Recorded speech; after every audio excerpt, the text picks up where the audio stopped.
in reaching that end position.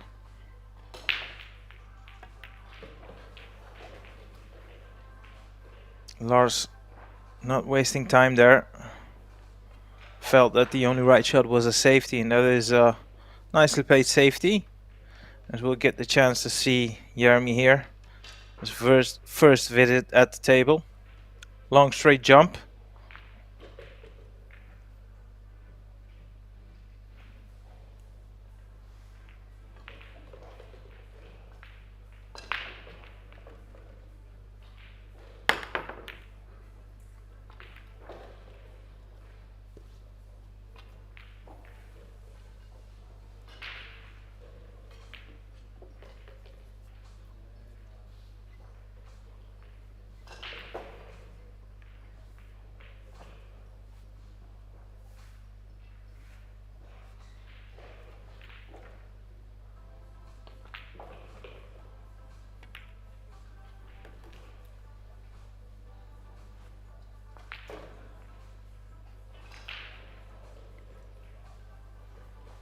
Lars opted to play the 2 after the ball in hand in the middle pocket, just to make sure he wouldn't flirt with the 7, and he's managed that. But unfortunately, the 7 in a strange way still was slightly in his way, hampering the cueing, but made little fuss about that.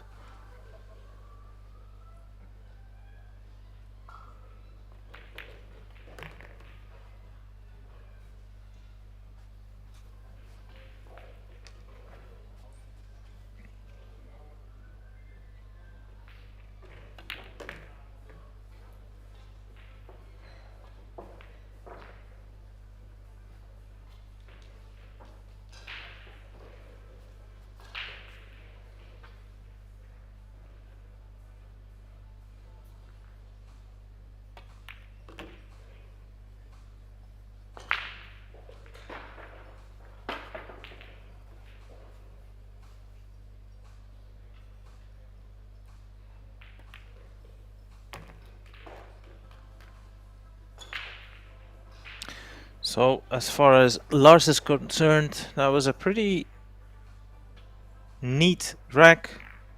Had to play safe after the break, did so, managed to force the error of his opponent and then dished up. So that's a nice clean start there from Lars.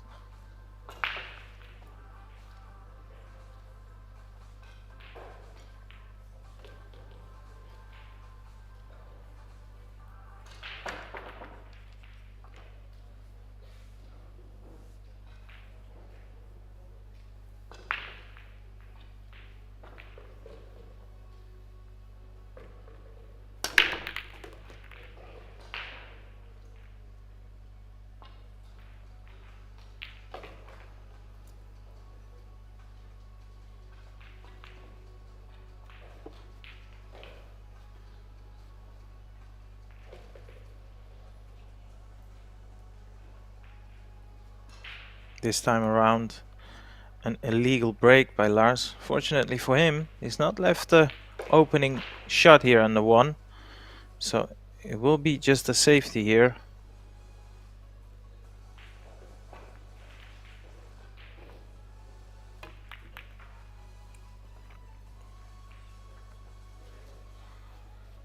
That is definitely as intended. Hence why he tapped the table with the tip of his cue.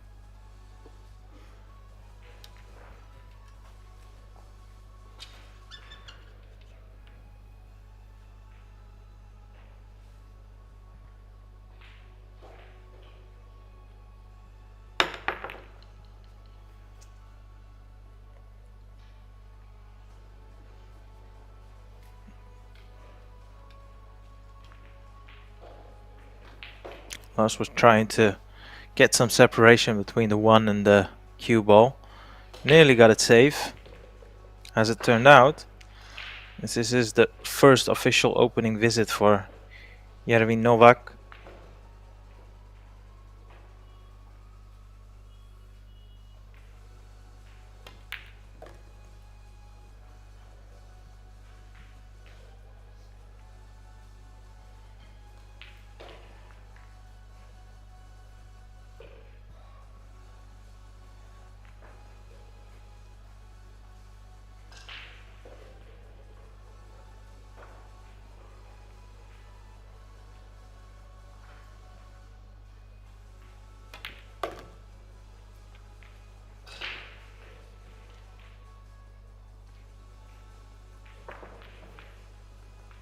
Not entirely convinced whether he played for the 4 in the right side pocket.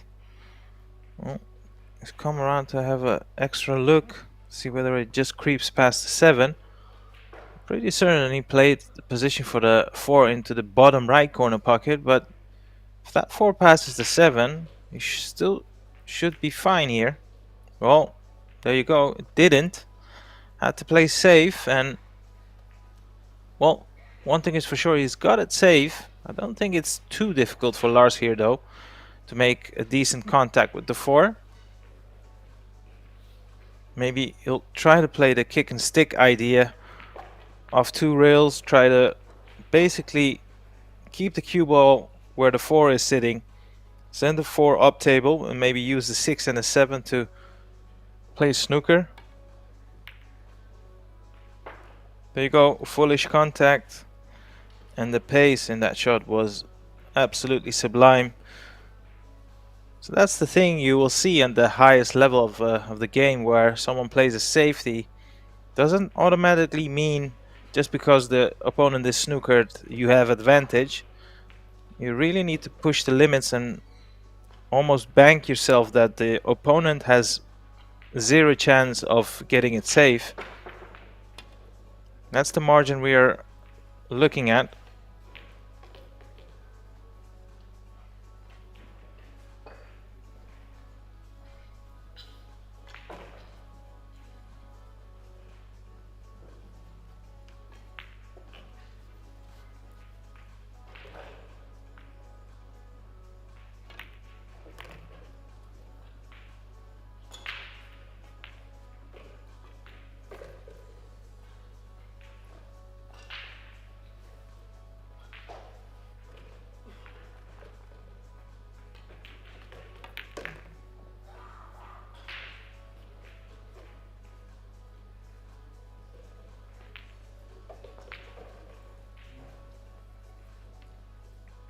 He's got a pretty straightforward angle here on the 6 to draw his cue ball back.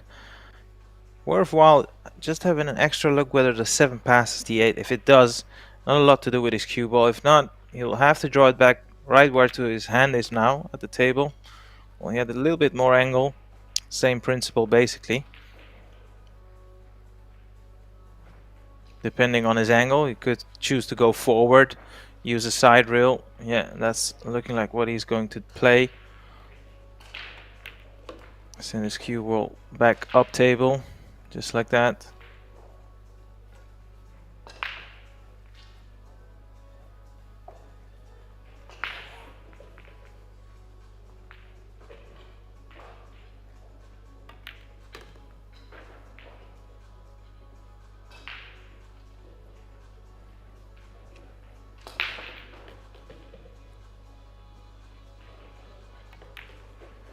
So a solid start to the match here by Lars Kukherm.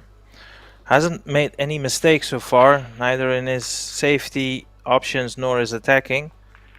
And one illegal break, and his first break wasn't able to see the 2 ball after the break, so played a good safety, forced an error.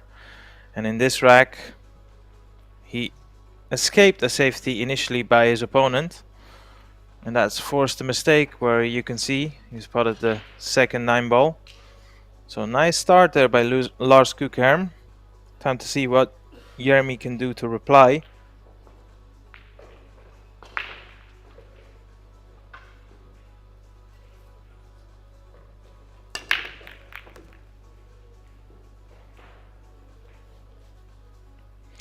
Well, Jeremy clearly with a different game plan, strategy. That was what most people would consider a soft or medium break, and it's not worked out for him. Yes, he has spotted the 1, but remember there's the 3-point rule in operation during this event, and the 3-point rule basically means, if you're not unfamiliar with it, after you break, at least 3 balls have to pass the head string. Every ball potted will be counted as a point, and when you only potted the 1 and no other balls past the head string, and that's of course the biggest risk by trying to control your break as much as possible.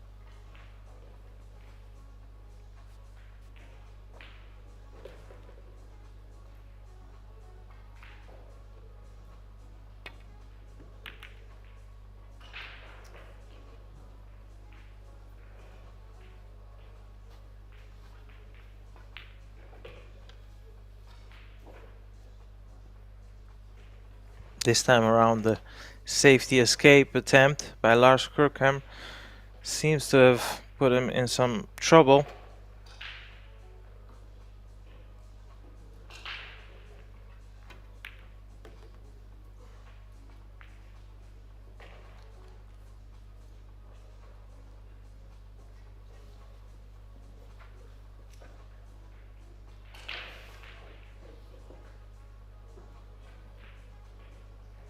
When we look at the angle he's left himself on the 3, he's got two options here. Either to play a very delicate positional shot, to land a bit low on the 4, or just draw the cue ball just like that, where he can use the side rail to come towards the 5 here.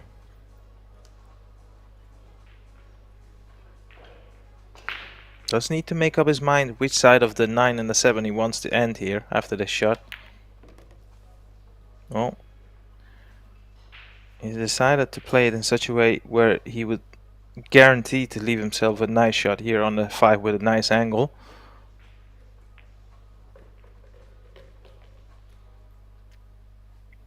The only possible pitfall by going for that route was always the 8 and the 6 possibly hampering him.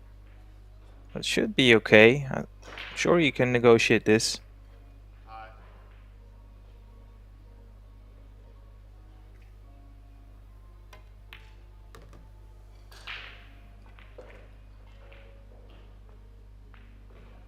Yeah, that's landed awkward now. Needed the cue ball to run a lot further for the 6 in the side. Well, it's gonna be a thin cut back into a blind pocket, as we call this. And it's a lot harder than it might look.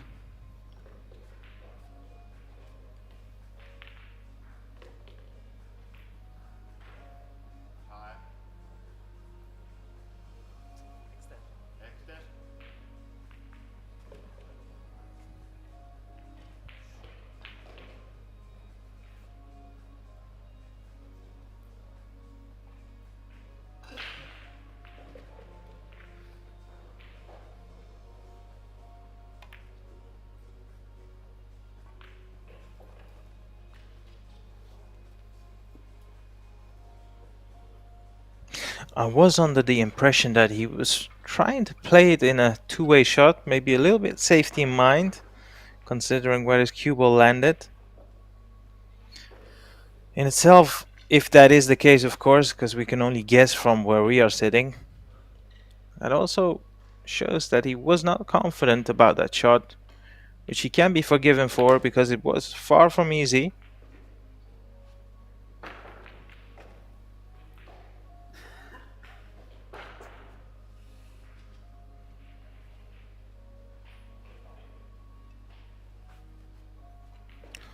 Lars having to send his cue ball all the way back to the other side of the table using 2-3 rails.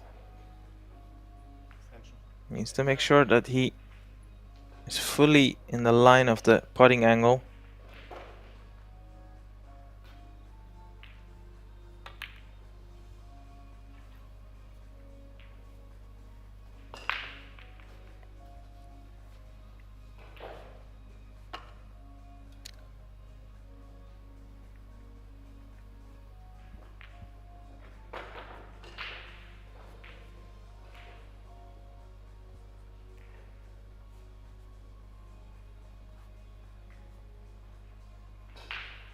seems like Jeremy is preferring to pot this 7 into the bottom right corner pocket rather than the middle pocket.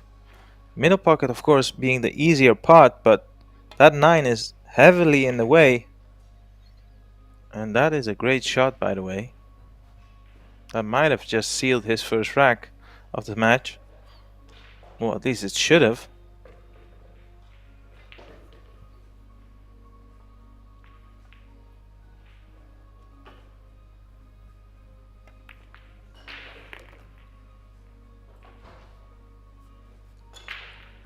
Nicely picked out the line there of one reel. And he's landed pretty much perfect on the 9.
This time around, clearly upped the pace in his break, but unfortunately it still didn't work out for him.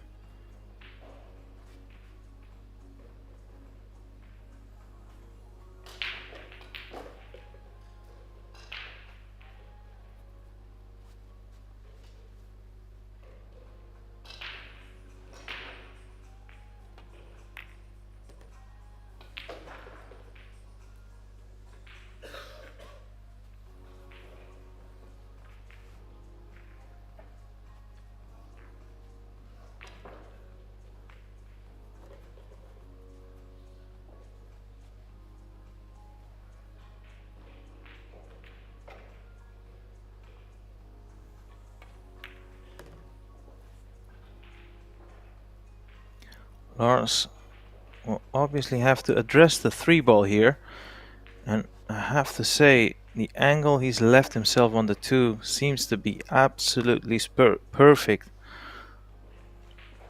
Now if he can send his cue ball on the middle diamond, which is exactly where he's sent his cue ball, the positional play from the 1 to 2 was, well,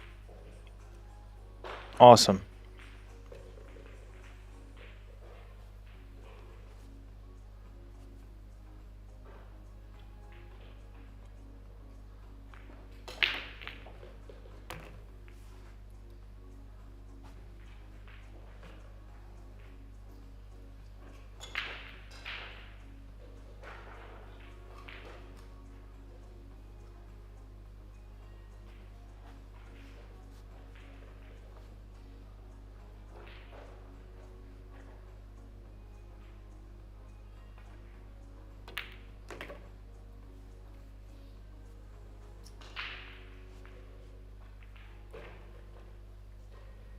Got an off straight angle here on the 6. Now if he wants to top this one forward, there's one little problem. If you're sending your cue ball towards the right side of the table, it's easier to snooker yourself. However, if you can go off the left side of the table from this angle, you're guaranteed to have a pot at the 7. Well, played it definitely hard enough. Knows his way around the table, of course.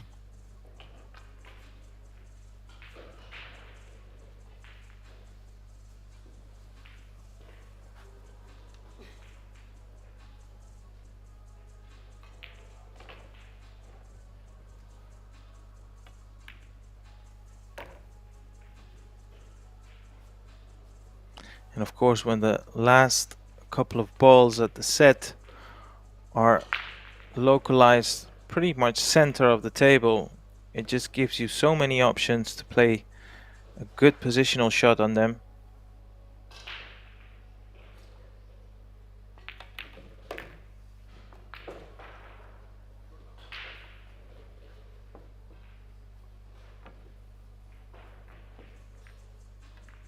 So Lars with an early advantage. His broken serve, at least one of the couple of breaks his opponent had. Now gets a chance to build on that lead, as we see a couple of the shots in our nice replay.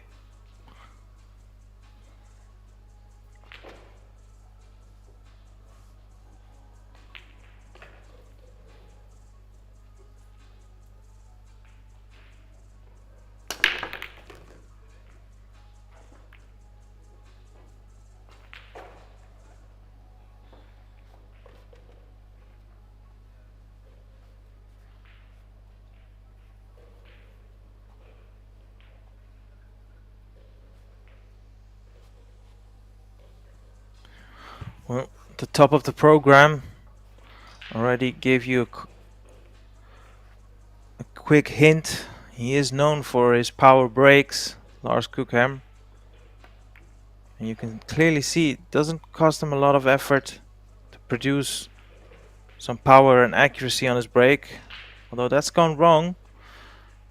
The kiss on the 7 was not intentional. And now he needs to make up his mind whether he wants to continue attacking the balls or maybe play a good safety. So far, his safety game has paid dividends, so wouldn't be surprised if he fully commits to the safety that would put his opponent in some trouble.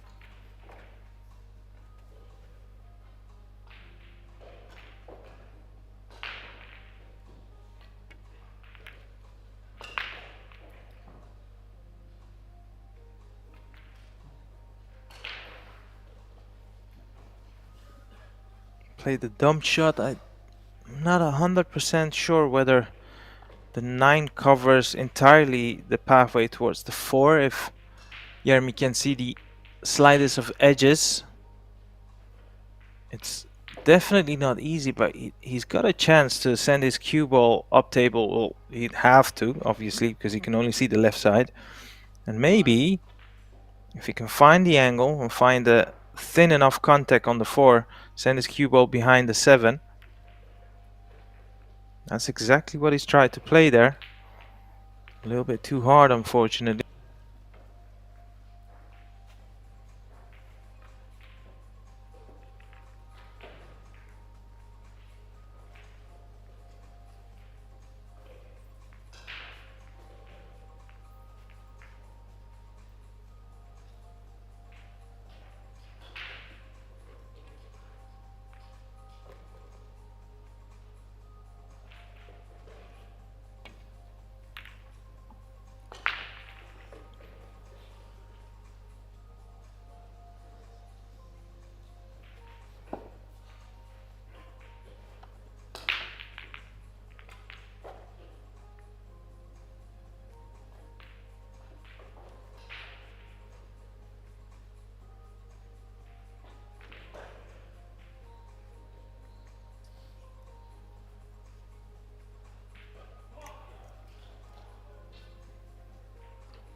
If you're just tuned in and you're wondering if you're hearing some voice in the background, time, that is because the shot clock is in operation throughout this event, and our match official is in the arena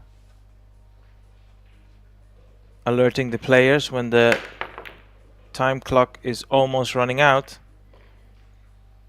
Obviously, with the shot clock, both players will always have one timeout each rack per player.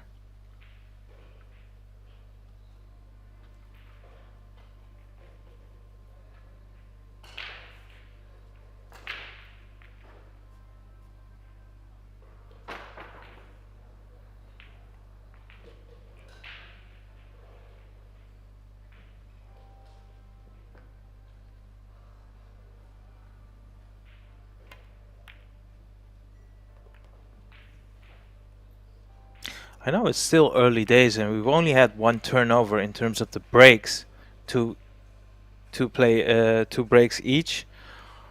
But it's important for Jeremy to stamp his authority in this match as well, and because he's not had any sort of chance realistically. Well, he's had one on Lars Kukhammer's break, but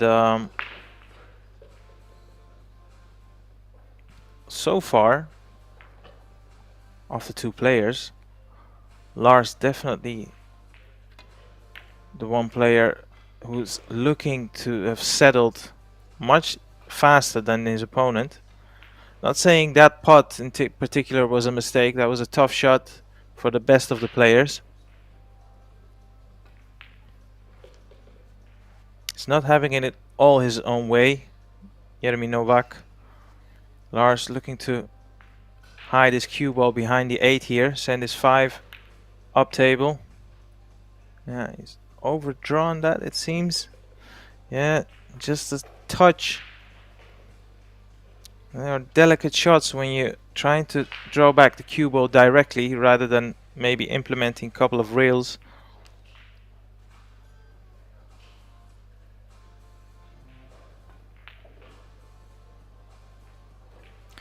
Be interesting to see whether Jeremy will play the figure of 8, as we call it, of 3 or 4 rails behind the 8. No, just the up and down shot. Try to control the 5, use the 9, and I'm not 100% sure whether he's not left Lars some sort of a pot on the 5.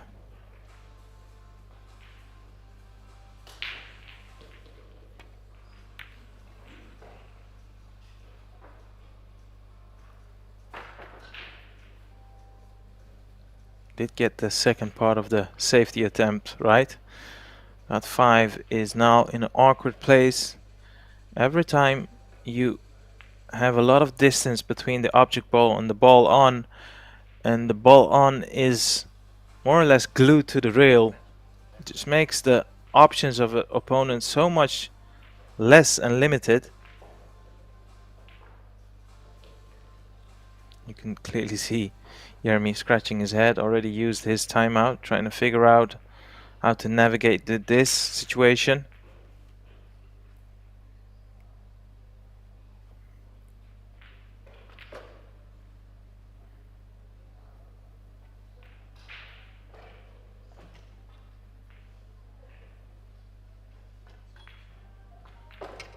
There is a shot he could play, is with bottom right. It's a very touchy shot.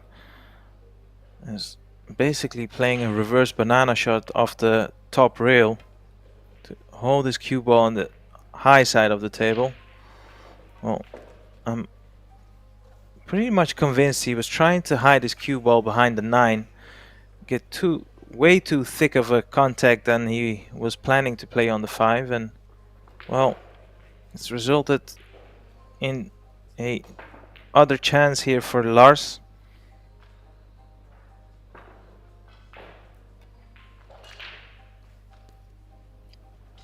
And that was a sweet shot struck there by Lars. That was a lot harder than he made it look.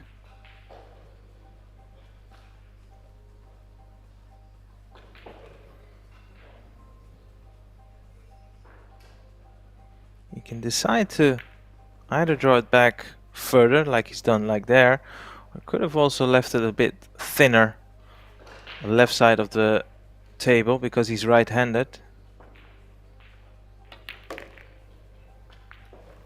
That seems a bit light to me.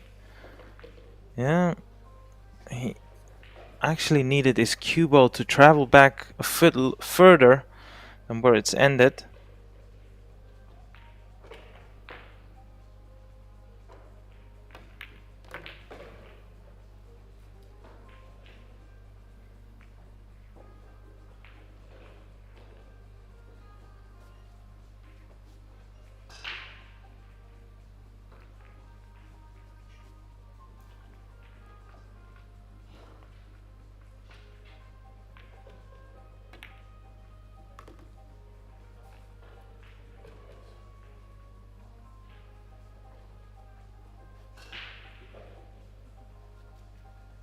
Lars manages to hold serve there. There was some back and forward in this rack. As you can see, the long putt attempt didn't really threaten the pocket.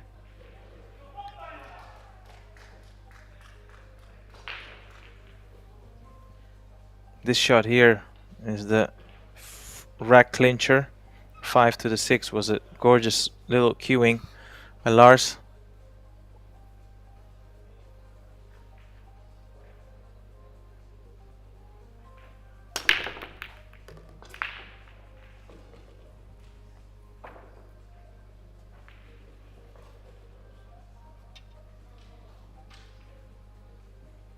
We'll get another tactical exchange here. It's the cue ball, the one ball. I was wondering whether it would spin towards the pocket, but it had a reverse side on it. That's why it checked up the rail. If it would have turned towards the right side, he'd still be able to see the putting angle and possibly run this rack. But now it will be a safety exchange. And well, so far, if you've just joined us on this free live stream table, table 1, of the two players, Lars has won, well, pretty much all of the safety exchanges and tactical exchanges. So this could be another tough rack for Jeremy.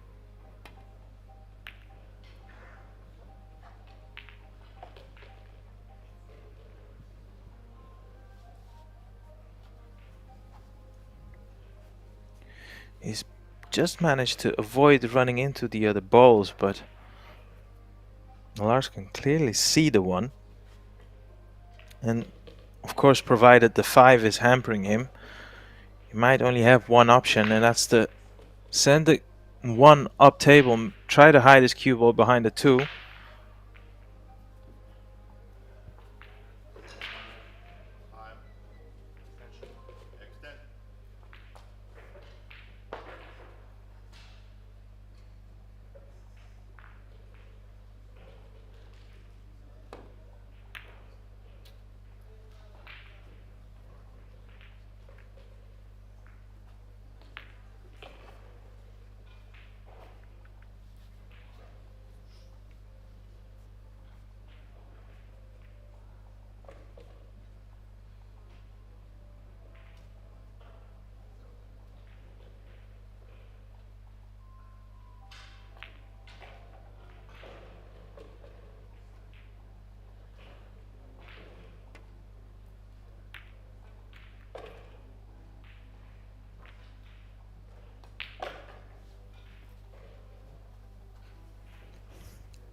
When you look at the layout of the balls, there are no real problems at the table, but still you just want to be a little bit cautious with what kind of an angle you leave on the next shot.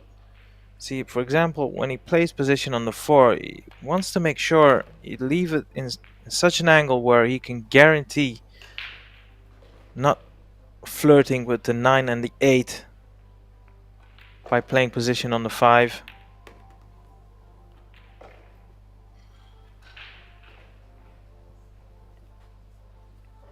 So the key shot after this is of course the 7 to the 8.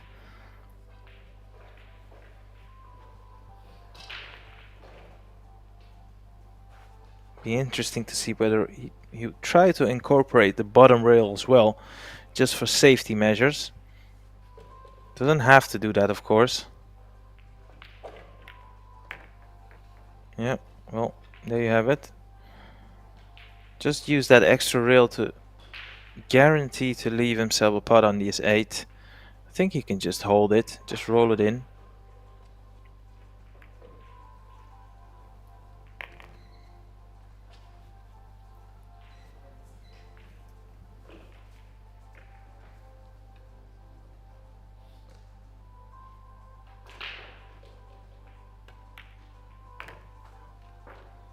Lars Gughem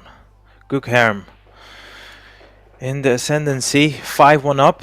He's kept all of his breaks, also broken his opponent once on his couple of breaks, so a very solid start by Lars Gughem. And his opponent is now well and truly under a lot of pressure, as we see some of the shots by the German talent.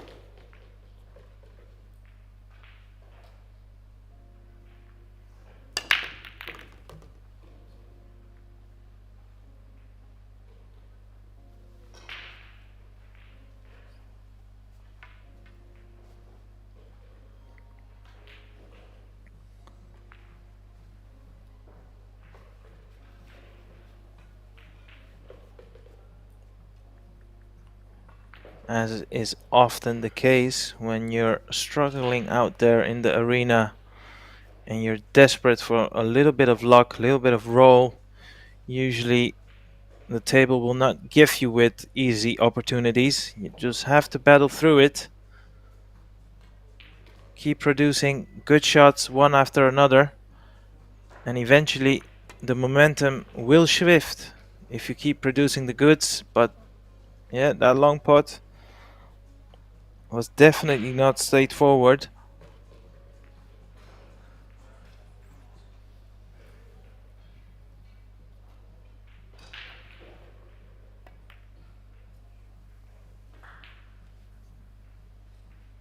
Lars opting to use the 8 ball there. That is in the line he's played the shot, a huge ball. It seems like Jeremy can go around the right side of the 8, and if that is the case, the safety return shouldn't be too difficult. It's obviously, as always with any safety exchange, can you leave your object ball safe?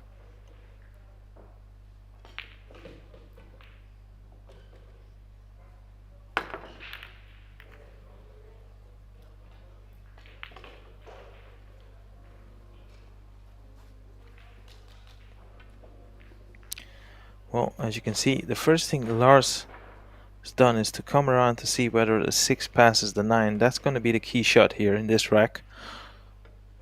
And if that's not the case, well, the good news is the 5 is pretty much in the vicinity of the 6 and the 9, which helps if he wants to or has to dislodge one of the other.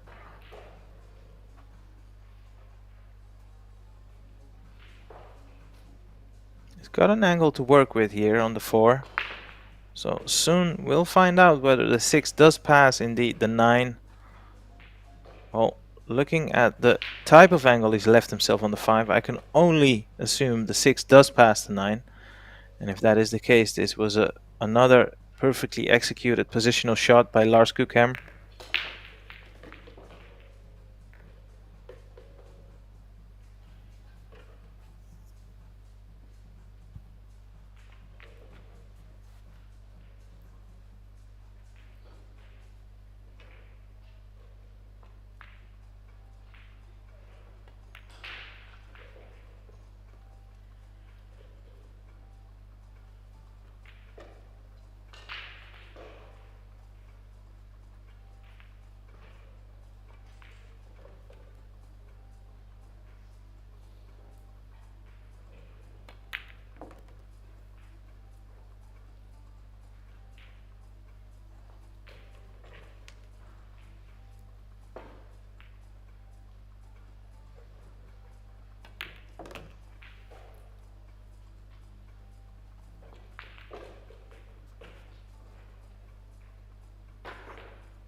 Lars Gughem, well and truly in control in this match.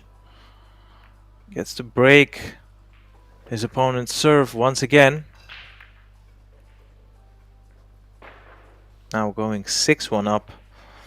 Of course, Germany over the years have produced some of the greatest, finest pool players in the sport, in this beautiful sport we are following.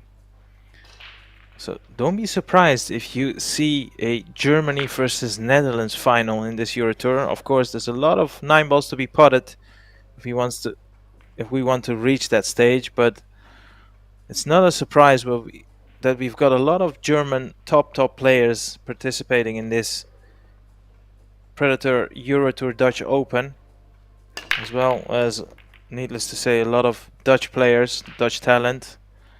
You can follow the proceedings on the other tables if you go through the IBPF website and you click at the EuroTour event. You'll be able to see the draw and the results, as well as the other live games going on.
Lars with a gorgeous little bang shot there.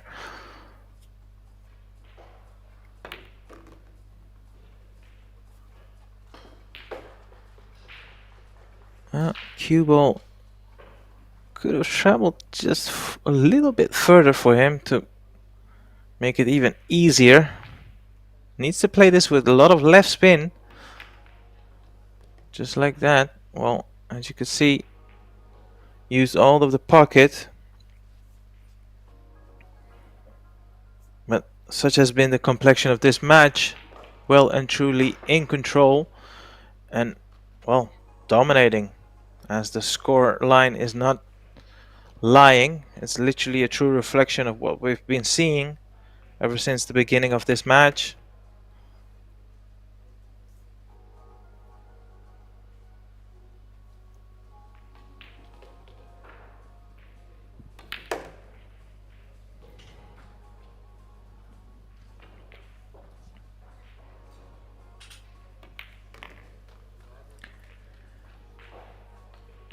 Well, what can we say? 7-1 up with 2 breaks coming up on his turn now.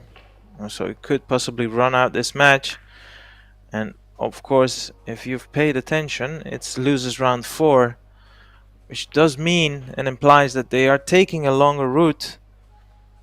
So whenever you can kill off your match with the least amount of hustle, it's always good to spare your energy for the rest of the tournament.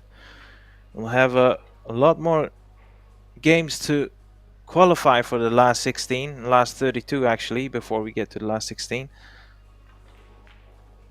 As it seems like both players have taken a timeout, I'll use this opportunity to get a quick look at the schedule.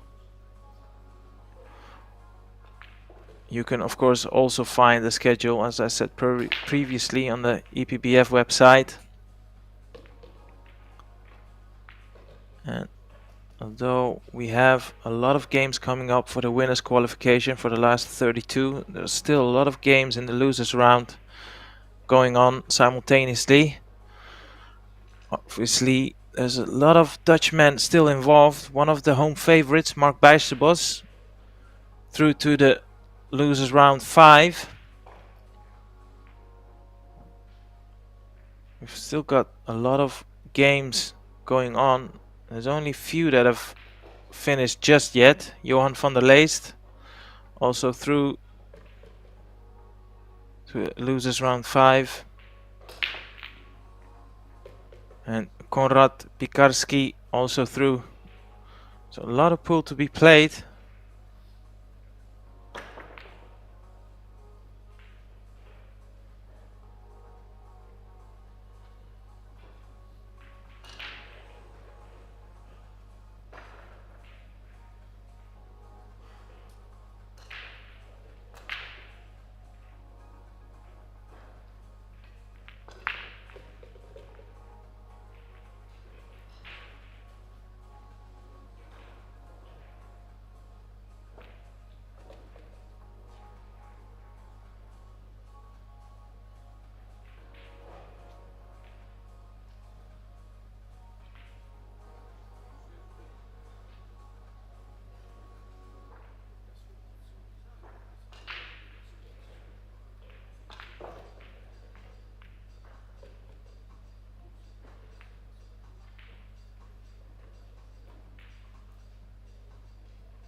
Hard to tell whether he's hooked his opponent. Yes, he has. Has to be said, his safety play has been on point throughout this entire match, Lars Gukem. Hence why his huge lead.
Again, a successful safety execution by Lars Kukherm.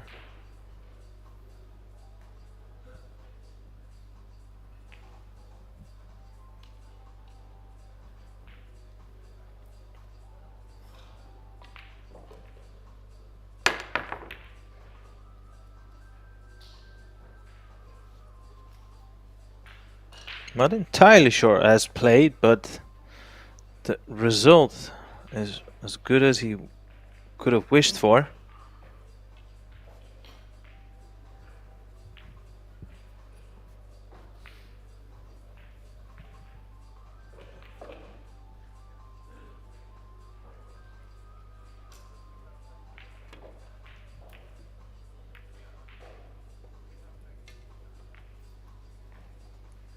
Well, there you have it. After 8 racks, well, 9th rack actually, we'll have the first minor mistake on Lars Kukherm trying to attempt a safety.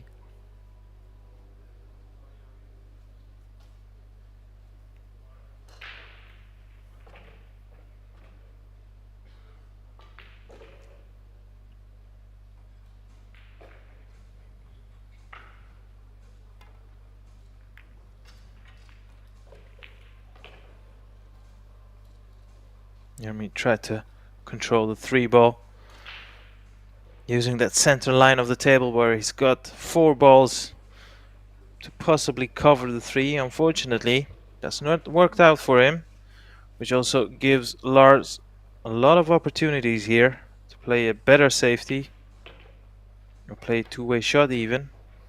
Oh, went for the attack there. That was definitely not a two-way shot. Tried to go around the 5, but actually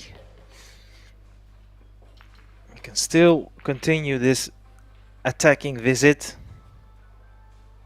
If he can put this 4 in the bottom left corner pocket, he should be on his way to put himself on the hill. And as you can see there, never even touched the sides. Well and truly in the zone.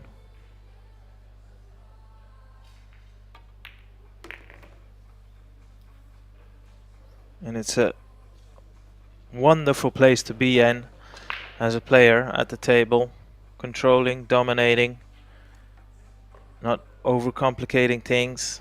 But you know, the other side of the coin is, unfortunately, if you're Jeremy, you've had a horrible day at the office. It's not like he's had a lot of opportunities. His opponent has just played very, very steady as he puts this 9. Ooh, wow. There you go. After so many years of doing commentary, I should have known better not to take any 9 ball for granted, and well, that is a rare occasion. Might have just jinxed him there.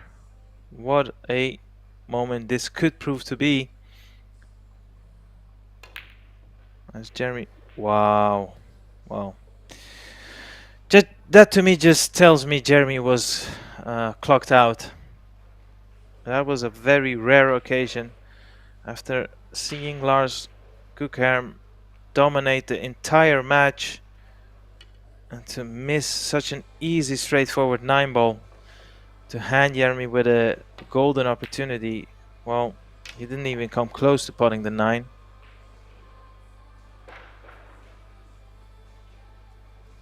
And he's still got a chance to bank the 9 ball here.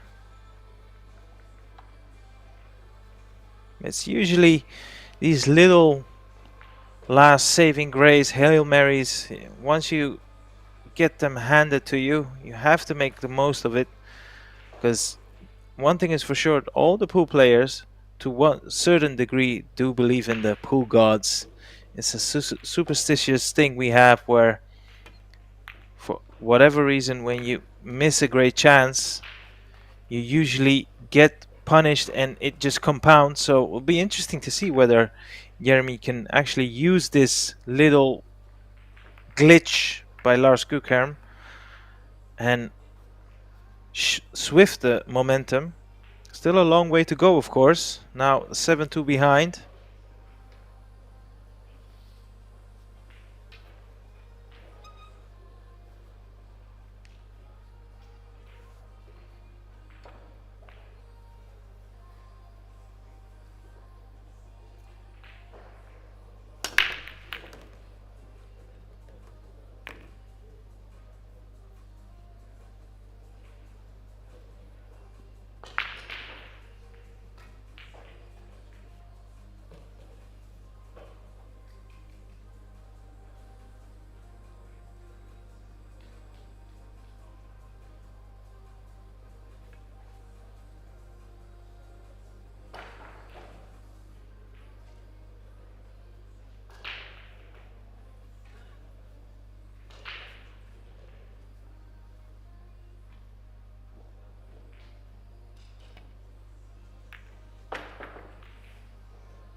That was as played. Nicely picked out the portion of the side rail he had to hit to get to the right part of the two. It seems like Lars can see the funny side of that miss. That was a, like we said, a very rare thing.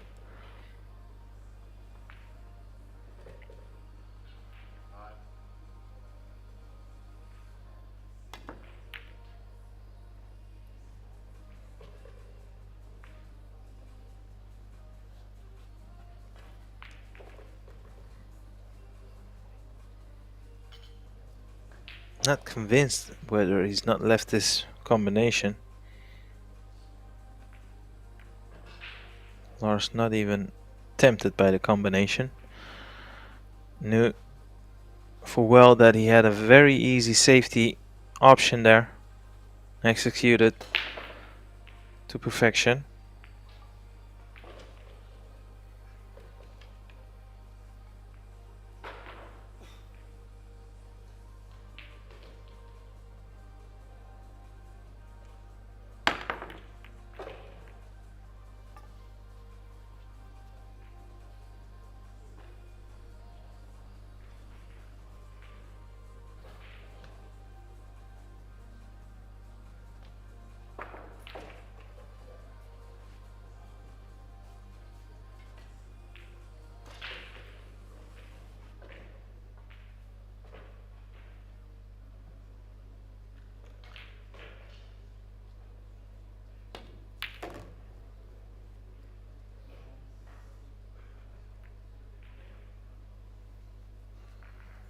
Yeah, this type of things usually happen when your opponent who's been dominating makes a silly little error, and then all of a sudden the momentum does change.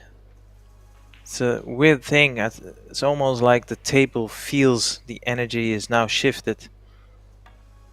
Not implementing that Jeremy is going to run away now with this match, but as you can see there, everything that was going in his direction and going well and easy, straightforward with Lars Gukhem, all of a sudden now the rolls are not favoring him.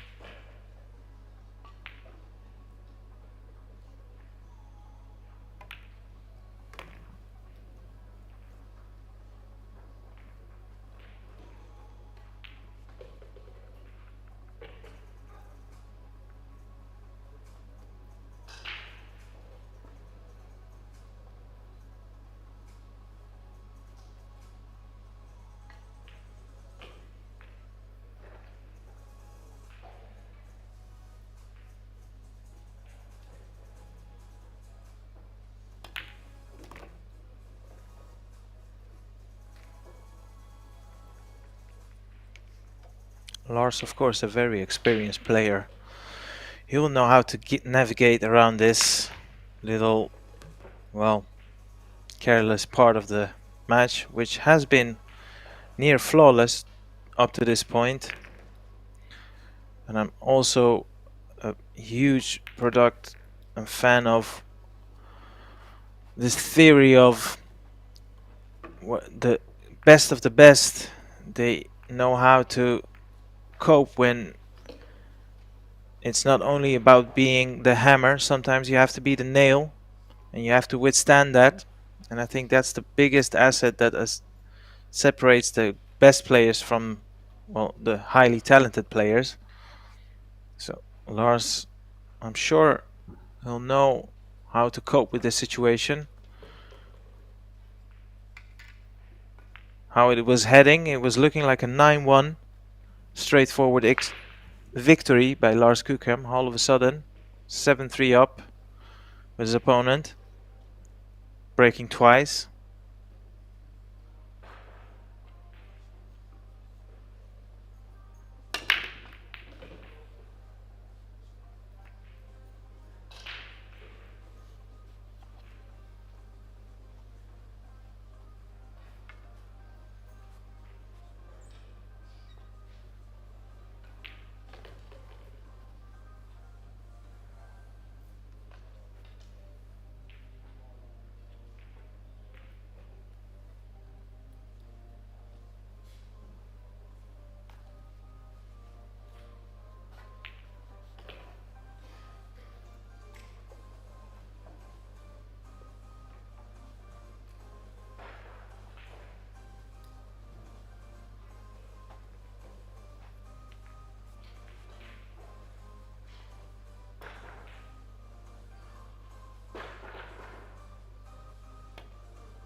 Yeah, that is a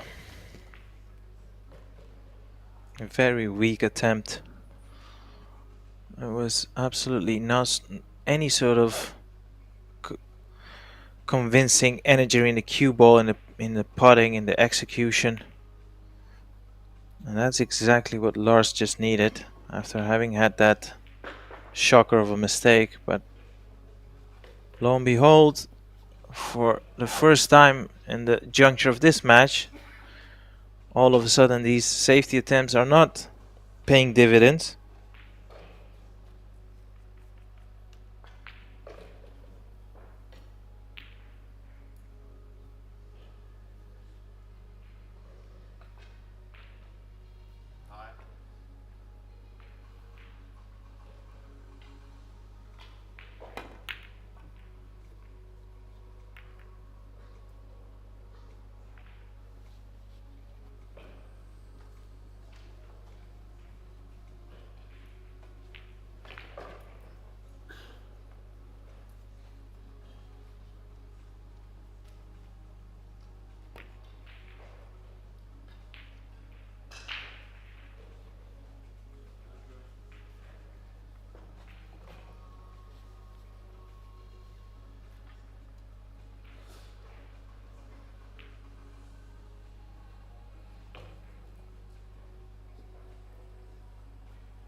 That is a nice little reprieve there for Lars.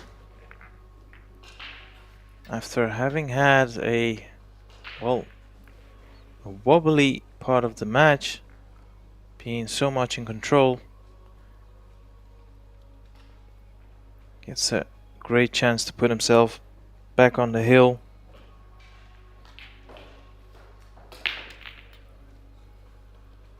And now well and truly in strong command.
Jeremy failing to play good position here on the 2, has to jump again.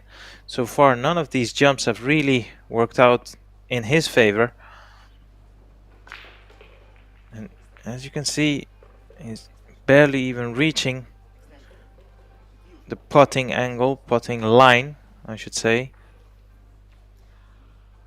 So this cue ball could fly off the table.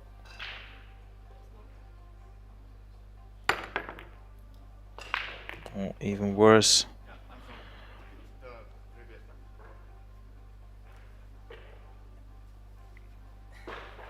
Not entirely sure what the official is communicating to Jeremy, but either way, it was a clear foul with the cue ball hitting the 4 first and also after that dropping into the bottom corner pocket. So Lars looking to regain his focus and kill this match off here nice and swiftly.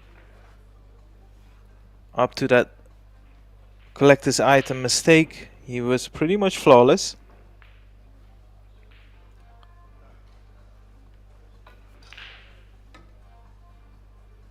And of course, when he does putt these last 3 balls remaining, I'm sure he won't have too much difficulty to put that at the back of his mind and just continue this rich vein of form he showed throughout this match.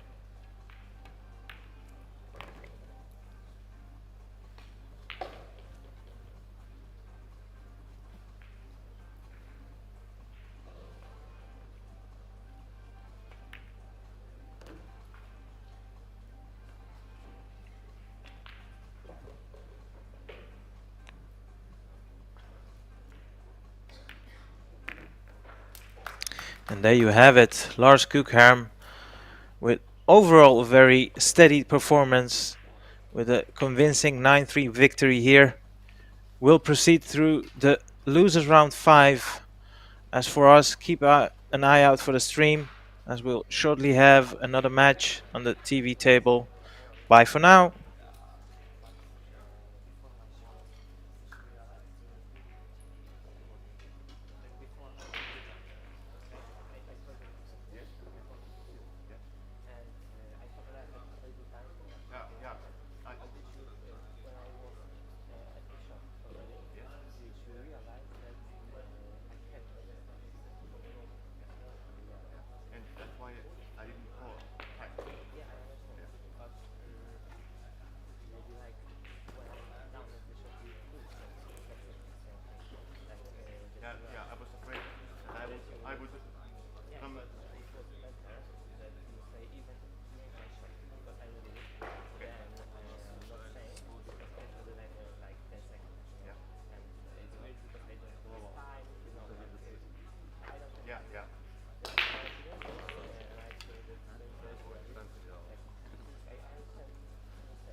mistake. It was a mistake. That's it. It was just a mistake. Unfortunately for you. But I think like it could have been better. Like, Yeah, for sure. Yeah. It was unlucky for you because you were in your focus. Yeah, I know. It was very unlucky for you, but it was a mistake. Good luck for you. Yeah. And that's why I didn't say it time, so you would have time to read it. My fault.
tell us when to start. You can continue practicing. They will tell me and I'll tell you to get ready. And you will do the scoring, racking yourselves, okay? I will do the shot clock. But just try to, when you pop the last ball, okay? Until it stops, don't take the balls out, okay? Try it, because it's 5.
Hello and welcome everyone.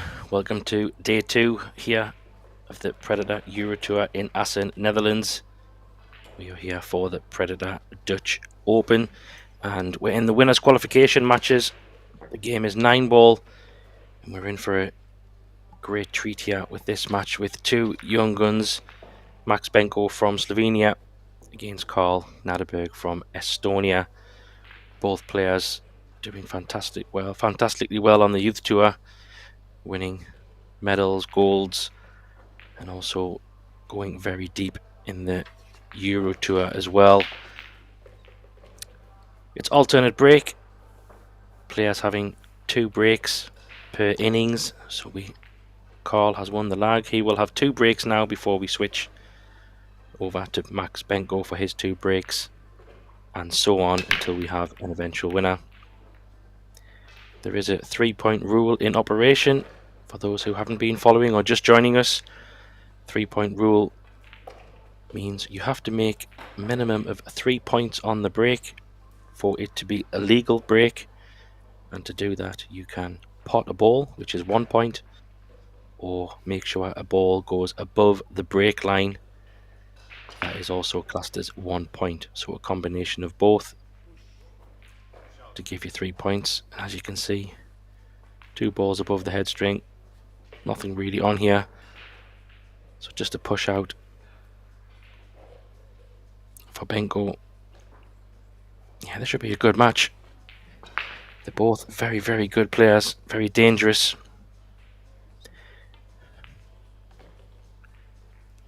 I think maybe Karl might have, you could say, a bit of an edge in the 9-ball, but doesn't really mean much in rotation games, only because of the youth medals that they've won. I do think Max has won the 10-ball, 8-ball, maybe even the straight pool. Definitely got medals across the board, but I think he could be maybe still waiting on that 9-ball gold, as Karl has won the 9-ball either way. This should be an interesting one.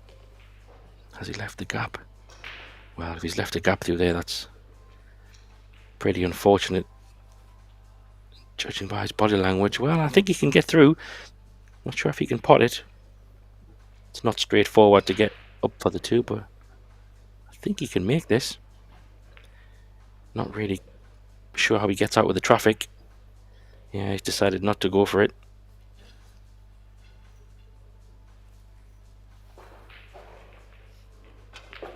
Well, he's got distance, but he has left a little bit of a shot. Not an easy shot, because the 1-ball is quite a thin pot. He might be able to snick this in and come back up in between the 4 and the 5. Could be an option.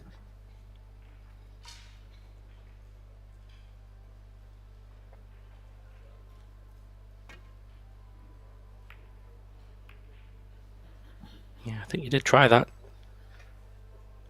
Hasn't really sold out, as we say. It's probably going to be a kick here in the long rail. Not sure if he can get around the 8. Well, he can. I think if he goes around the 8, yeah, that way he's not really going to make the 1. But he needs to catch it in such a way. Doesn't want a double kiss. And he wants that 1-ball to go back up next to the 8, would be nice. He hasn't left it on, but could find himself in a bit of trouble here if Max can find a way to get that cue ball off the short rail and back up behind that 8-ball. That could be an option. Try to lock him up behind that 8 in the corner pocket area. Looks pretty natural to me, just to kind of double the 1 and draw the cue ball off the bottom rail back up behind the 8. Yeah, I think that was always going to be the outcome there. It was pretty straightforward. Safety. He's in a bit of trouble here. Well, if he can get through that gap to get that long rail, that's a huge bonus. Might have to jump into the gap.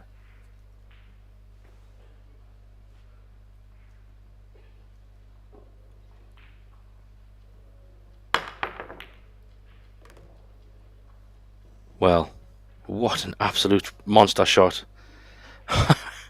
He's got to be hard done by there. He'll be feeling, wow, what a great jump and kick. A little smile. I guess, thankfully, it's the first rack, and it's not something on Hill. Very unlucky. But good safety. Reap the rewards. Ball in hand for Max.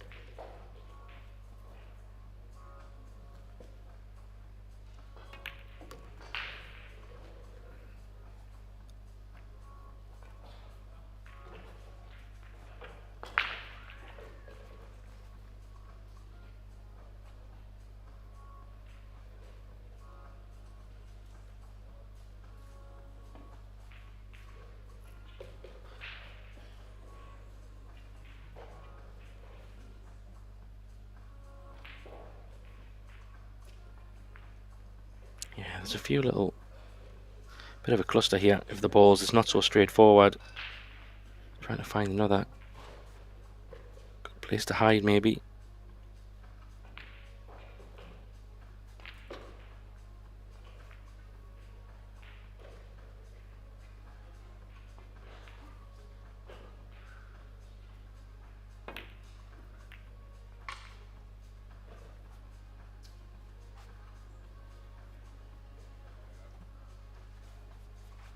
Yeah, I don't think he's got it this time.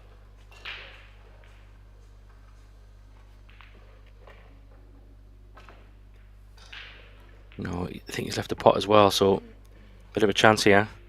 Not an easy pot, however. Position to the 4 is pretty natural. 5 ball does go past the 8, I think, even if you wanted to squeeze it down the rail. And it's quite a good connection to the 3, so one good shot here could give him a chance to run this first rack.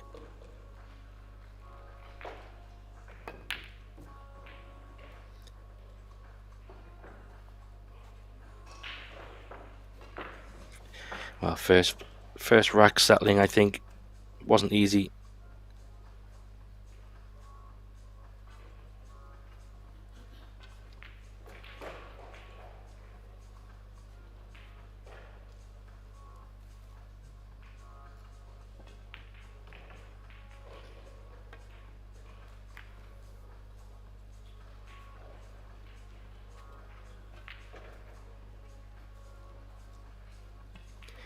Yeah, this 8 ball is getting a lot of love.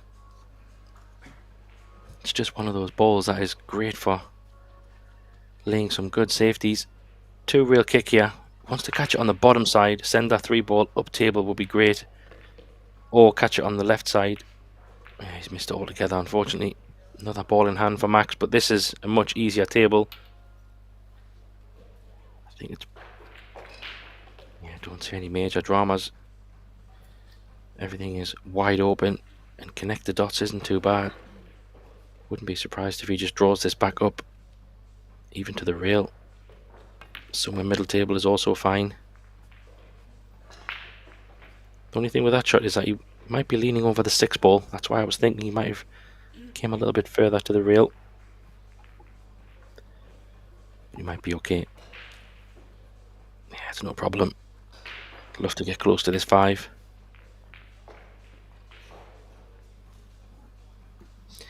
Well, definitely squeezes past the 8. Have to play it rail first. Shaking his head, I think, because the angle he's left.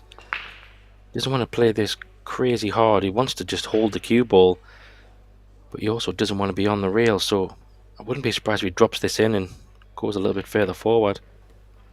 Yeah, he wanted to be off the rail. A little bit straight. Might have to elevate his cue here. I don't think he can go forward, so this could be an elevation. He might have a bit of angle. Let's have a look. Ah, there you see, so he can go forward. 2 rails. Try and bring this back to the middle of the table area. Needs to run a bit. That'll work. Just got to focus on the pot here. 8 ball is just waiting there. Would be nice if he's a little bit to the right side of the table, so he's not totally straight on this 8. A little bit of angle would be nice. Oh, he had plenty of angle on the 7, so he's got a choice. Don't think he'll be playing the 9 in the side. It is an option. if he wanted to come 2 reels, depending on how much angle he has. But I think playing the 9 in the top left, just where he's standing, that would probably be the most safest option. All depends how much angle he has on the 8. Wow, that's incredible. He's focused so much on the cue ball there, he forgot about the 8. Absolutely forgot about it.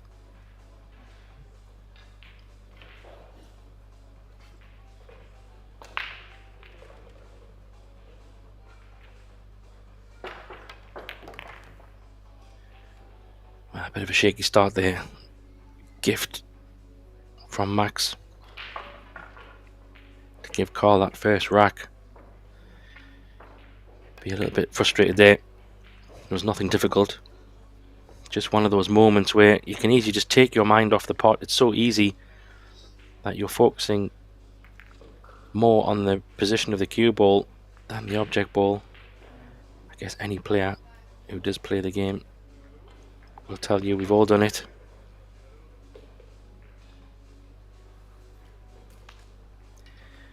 Yeah, you don't get many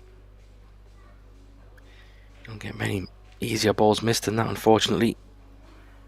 But like I said earlier, thankfully it's just the first rack, so you can just try to forget about that and move on. That's all you can do. So second break for Carl. See if he can get a ball down. Yeah, he put a lot of juice into it.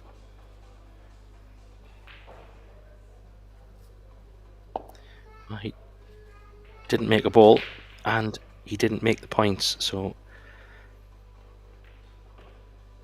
not the best break really there. They didn't seem to open very well there. They seemed to just, it was a strange one. They seemed to cluster together, but he has left a shot on this one. 2 ball looks a little bit congested. Don't know if he can get on the 2.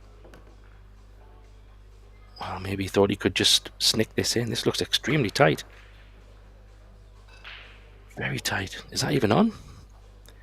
Well, he must, I think he would have wanted to hold it a little bit more to the left of the table, but must be on. Yeah, could get it.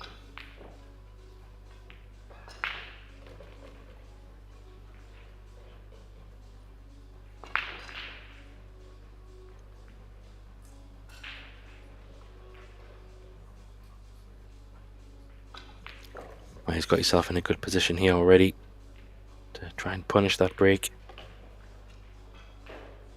Try and get this cue ball. He's just thinking, how does he get the 4 the best possible way? Does he want to flirt in between 9, or does he want to just come down table? Yeah, I don't blame him. Probably the safest option. Guarantee shot on it. 5 balls pretty much over the corner as well, so 6 ball's going to be the one. 6 ball does go in the side and it does go in the same pocket as the 5. But what's important here is the position on the 5 is going to be telling how easy it is to get on that 6. So he's leaving a bit of a longer angle. Don't think it goes past the 8. It looks tight. Maybe it is.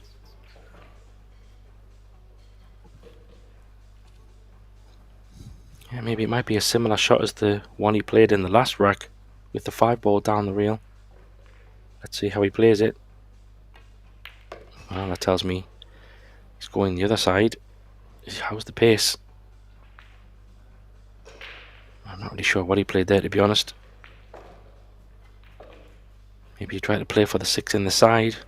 He still has a shot in the top right. Top left is really nasty because the 7's there. I think top right is probably the safer option, just because of makes the pocket a little bit bigger playing it that way. That's what I was saying about the 5 ball. He had options there. He could have done a bit more with the cue ball to try and get a better angle. Bit of a tester here. Let's play this in the...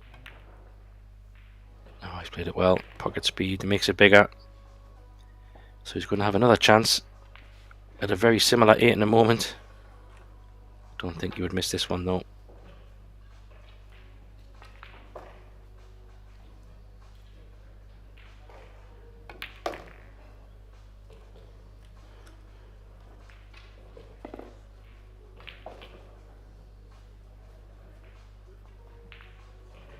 So a bit of a similar shot. He's going to have to run it off 2 rails. Play the 9 ball probably in the same pocket. Wouldn't be surprised if he underhit this one a little bit just because of the last shot, but this looks good. Yeah, well judged. Perfect. So Max Benko gets the first one on the board and manages to steal one of Carl's breaks. Now he has the privilege of 2 breaks himself. I think from memory, I watched him a lot in the Junior European Championships. Played phenomenal. Did have a little bit of a big scar. He lost a hill match against a young Lithuanian player. I think it was the 10 ball maybe. Absolutely incredible match. The young Lithuanian player took out what I can only be described as once in a lifetime clearance. It was phenomenal, but he did have a few chances, Max, and didn't take them. He was a little bit wounded after that, but he's won plenty of medals. Very, very good player. I think he broke pretty well from memory as well. So he makes a wing ball, gets the points as well. Lost the cue ball a little. Having another few clusters in the middle again. Interesting. See if that continues as a theme. Both breaks from both players have been very similar.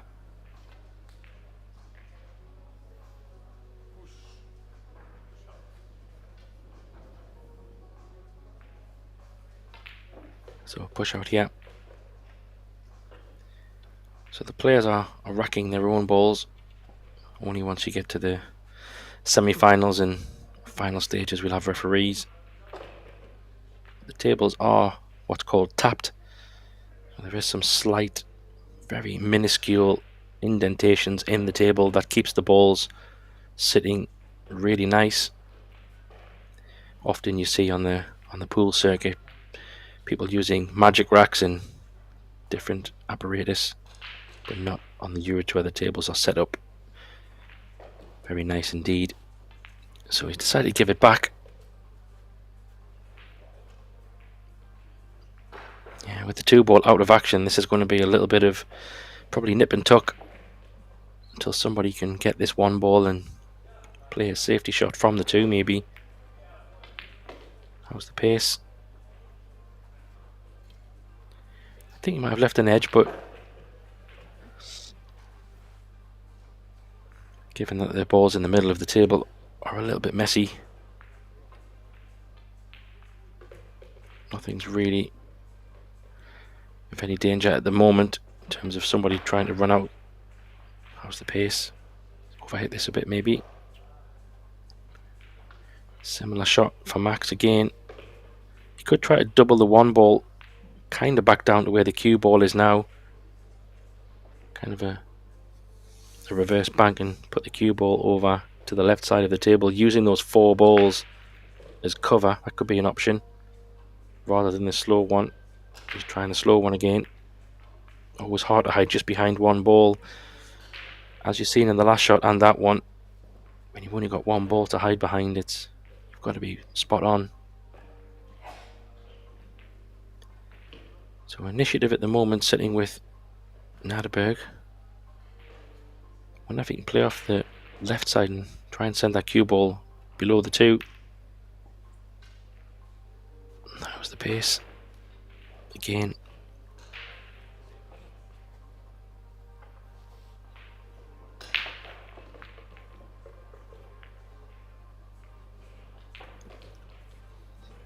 Yeah, given all the balls, there's a bit more traffic down table. It's a good place to hide.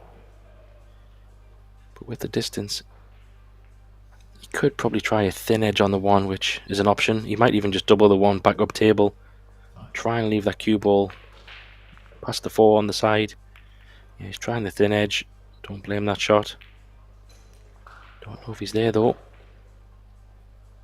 Maybe just. He might have left a thin edge himself.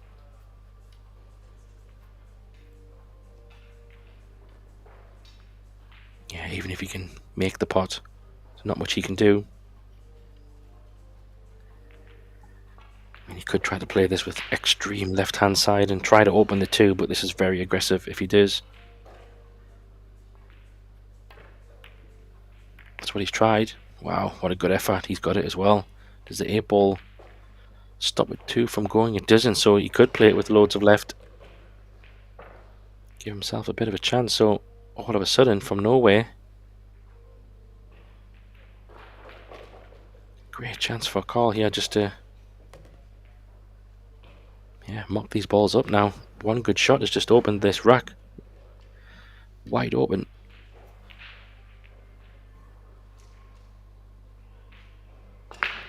Probably the key shot coming here, because 6, 7, 8 is all pretty close.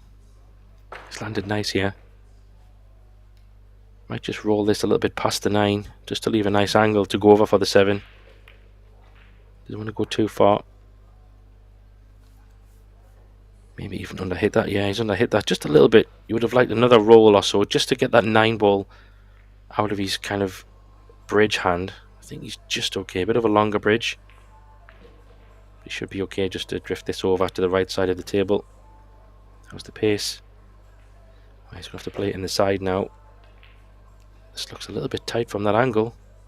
Would have much preferred down the rail in the bottom right. I think he's okay. Does look tight, but I think he can just kill this in. Yeah, nicely done.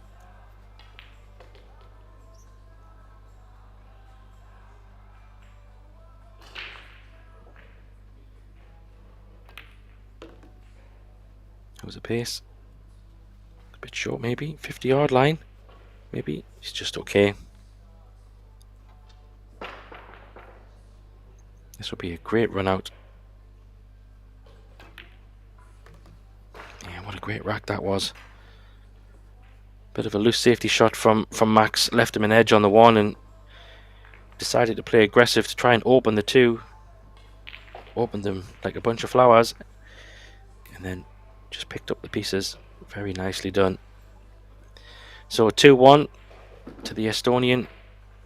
It's a race to 9. This is the winners qualification match. So the loser of this match will have a second chance to qualify to get into the single knockout stages. This looks like a better split. Oh, he's been bumped in.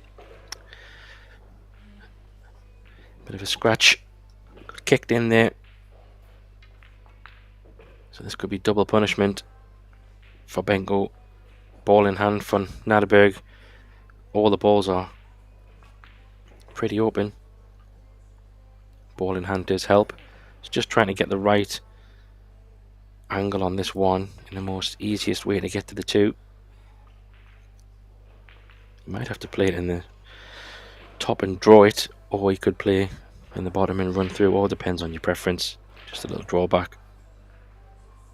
Needs to leave an angle to go up for the 3 though. Yeah, he's underhit that. A little bit careless. If anything, he needed to overhit that to leave a thinner 2. This is going to be, well, hold on to your hats, because he's going to have to put a bit of a draw shot on this with lots of bottom right. Just try and spin it off that long rail back up table. Oh, what a shot. Wow, absolutely nailed it. What a great shot that was. Very nicely done.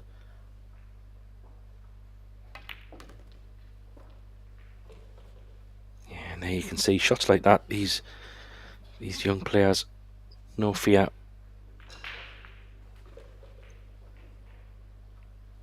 Is he a bit straight on this 4? He might be. A face can tell 1,000 words. So that's telling me that he doesn't have the angle he was hoping for. If not, he might have to come back to a similar place, just draw it back, maybe. If he is straight, that is. Yeah, that's what he's had to do. A little bit too much juice, maybe. Bit of a tester now. Just puts a bit more pressure on this one, because the 9 ball does come into play a little bit. Yeah, you can see if he rolled forward, or even stop shot there, he would be okay on the 6. Pressure on this. Yeah, he had to play it with a bit of power because he didn't want to be on the rail. You can see there that he would have been on the 6 Be a bit disappointed they played a good shot to get himself back in good shape. Might have had a little bit of a roll because I don't know if this 5 is cuttable. Judging by Max's body language, it tells me not. There is a bank on if he does want to go very aggressive. With the 5 ball being off the rail, you can kind of manipulate that bank, but maybe he's thinking safety shot. Let's see what he plays. Is he going extreme edge? He's not going to get there. Oh, he's got a good 5 ball though. He'll take that. Yeah, this is a little bit nasty because I don't even know if he can get the edge of anything.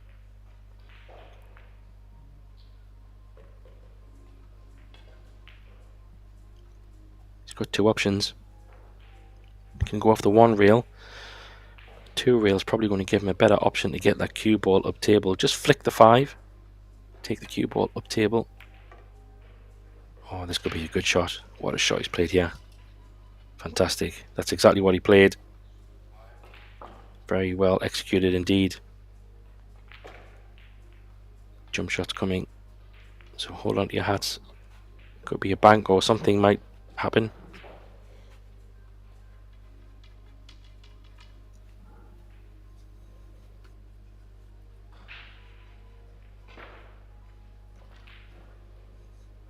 Yeah, definitely fancy Max to hit this. It's just where it's going to end up for me. Maybe top right pocket could be a target. How's your luck? Needs it to keep rolling. Needs to keep rolling. He's left the bank. That's about it. It's interesting when you get to these stages, Carl's been pretty much in good control, and now he's forced into maybe taking an aggressive shot, which could backfire if it doesn't go. He's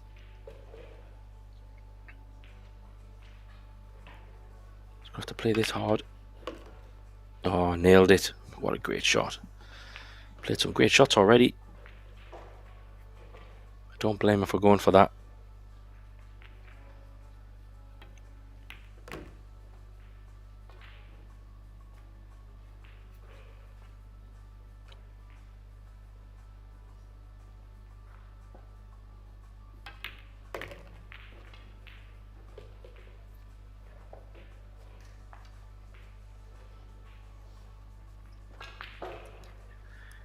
Yeah, just overran a little bit, but it's one of those comfortable zones. It should be fine. I say that. Oof. Little look at the camera, shaking his head. Yeah, he just played it into the far jaw. Thankfully, it was at a slow enough speed that it still dropped.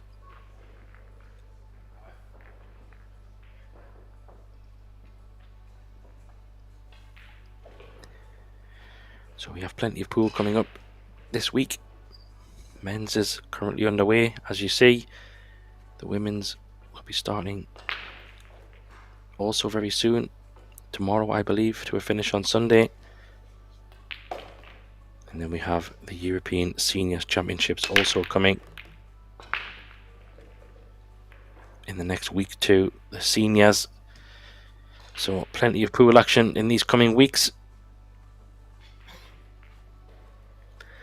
as well as all the international events going on. The Predator, the Vietnam, there's 10 ball going on.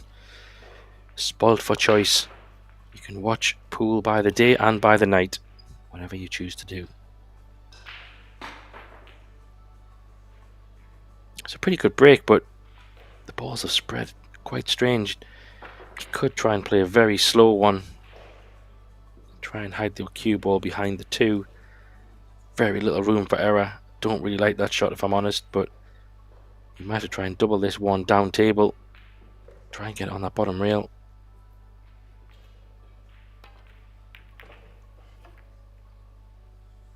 Not sure what he's played there.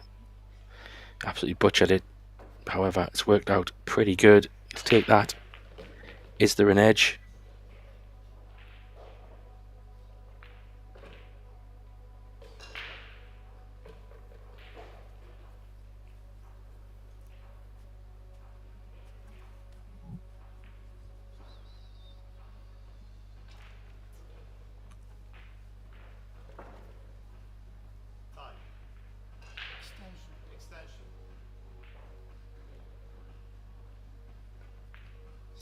Yeah, it's not too bad this. If he can get the very extreme edge, the one ball can go on the short rail, and he can try and get behind the 9 maybe. Or maybe he couldn't. Oh, that's a smart shot. Maybe he couldn't get the edge. A little tap on the table. This is a little tricky. Delicate shots these.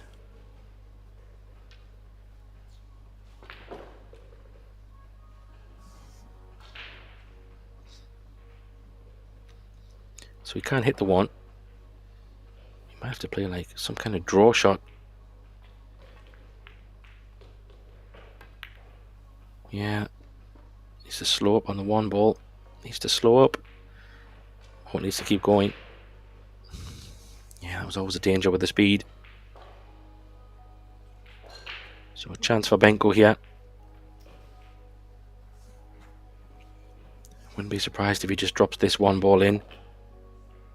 Play that 2 ball in the bottom right corner pocket.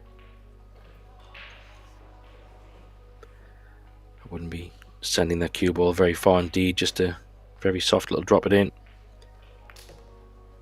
I decided to come down, so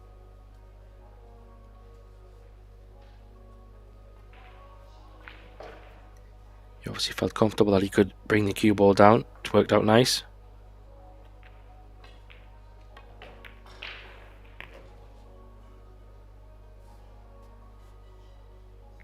So he's pretty straight on this. Could probably run it 2 rails. Just squeeze the pocket a little bit. Kind of send the cue ball down table in line with that corner pocket, kind of running into the 5 kind of direction. Yeah. Needs to play a bit of a shot here. The 9 ball does come into play a little bit. He's putting his cue on that side of the table, so he will come round the left side of the table. Needs to make sure the cue ball doesn't get away. Yeah, just decided to drag it in. Nicely done. Shouldn't really be any dramas from here. Nice angle on the 6. He's got choices depending how he wants to leave the 7 to get up to the 9. The 8, sorry. Yeah, that's probably a smarter choice. Just play a thinner 7. That means he's got a nice angle for that cue ball to run up table towards the 8. Just doesn't want to be on the rail really. If he can just be a little bit off would be nice. It's okay, could have been a little bit closer. Maybe around the middle pocket area would have been nice. Still should be fine, but always when you have a little bit more distance and you've got to put just a little bit more power into the shot, you never know, they can wobble. Yeah, he just decided not to go too crazy on that one. Take a little bit more distance on the 9.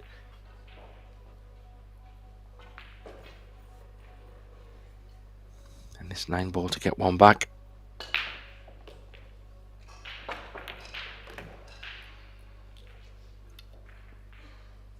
Yeah, nicely done.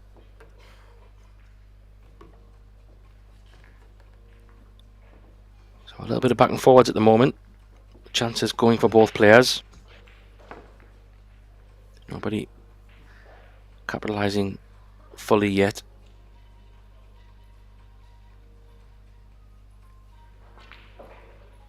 But we still have 1 more break here before we switch back.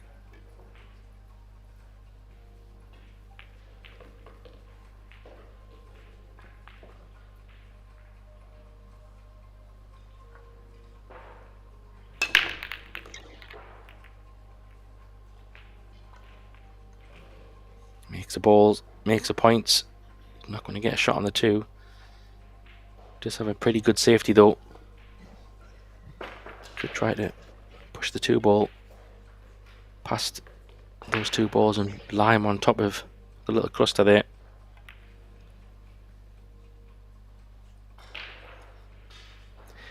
Yeah, that's just as good as a pot in some respects. Pretty good safety. Don't think he's left any edge there.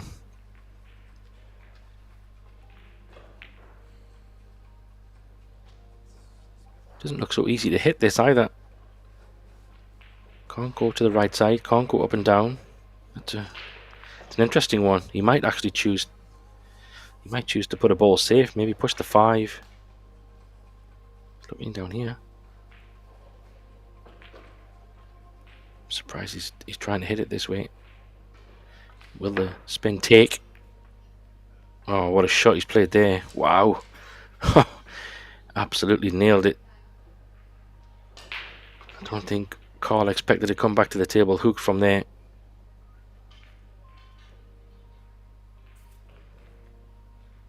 Finds himself in a bit of trouble here as well. No straightforward. He might have to go 2 rails, maybe even 3. Playing this with a little bit of spin as well. It looks like maybe left hand side to check this up. Yeah, that's incredible. From what looked like Benko in a world of trouble, flipped the script and put Gnadeberg in all kinds of trouble. But it means he's got ball in hand.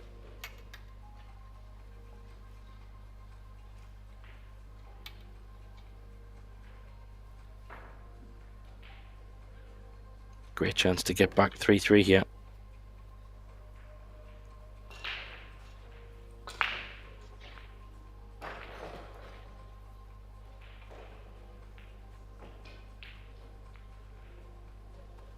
I don't know if this came a little bit funny. He's underhit this by quite a bit. I think he was trying to be more straight on the 3-8 combo, but having ball in hand, he could have put the cue ball anyway.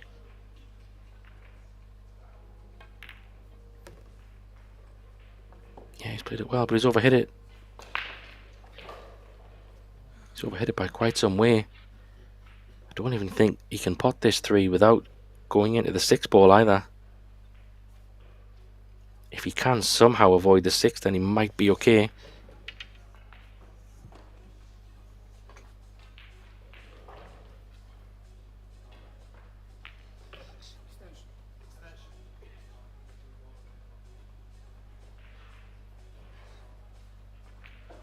Yeah, it's hard to tell. He might be able to just play this with some bottom.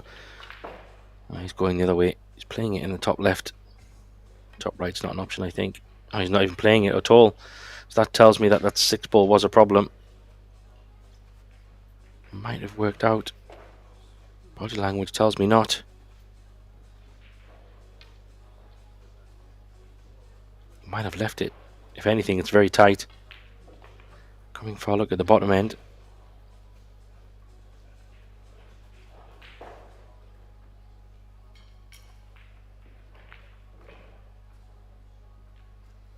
Referee watching as well.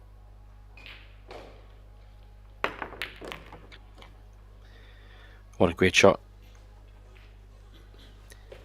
Just wanted to elevate a little bit to maybe had to jump ever so slightly over the edge of one of the balls.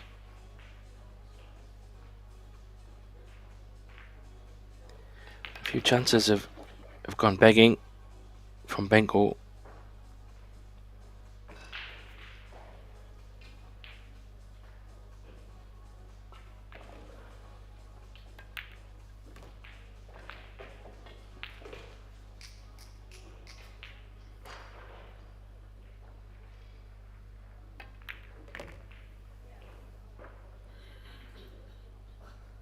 Needs to run a little bit. It's all good.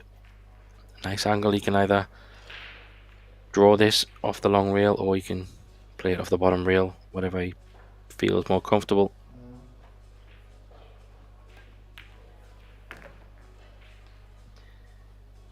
Yeah, picking up the pieces here.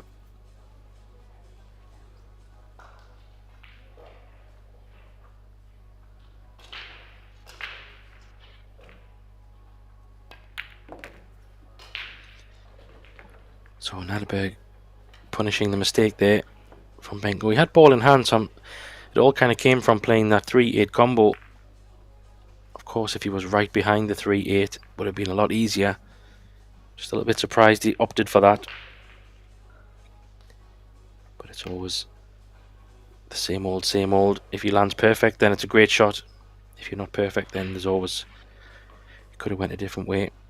But he has 2 breaks now to try to close the gap. See if he can get something going. Gets the 1. Does he make the points? Yes, because he makes 2 balls. and one ball went past the head string, the break line, so 3 points made. And he's at the table. Nothing straightforward yet, but he has options.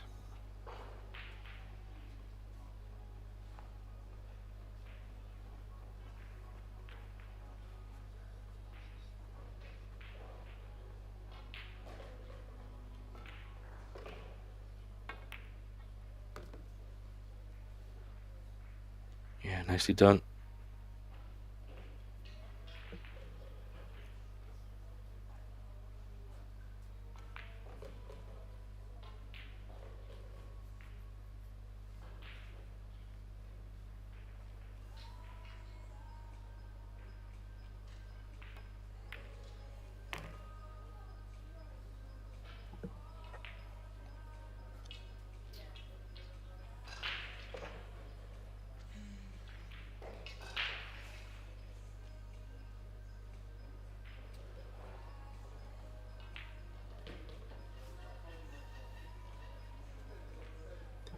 Yeah, he's a little bit off angle here, so he's either going to have to punch this or come down the left side.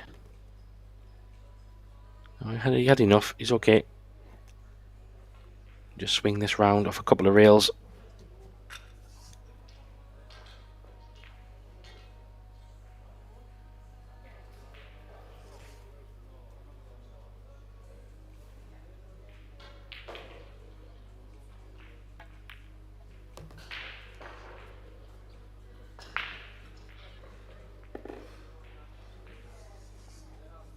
Yeah, very nicely judged. Got options here. You play the 8 in the side. Looks a bit straight, so you could just draw this back a little bit. You could also draw it off the long rail and back out. Just whatever he feels comfortable. Yeah.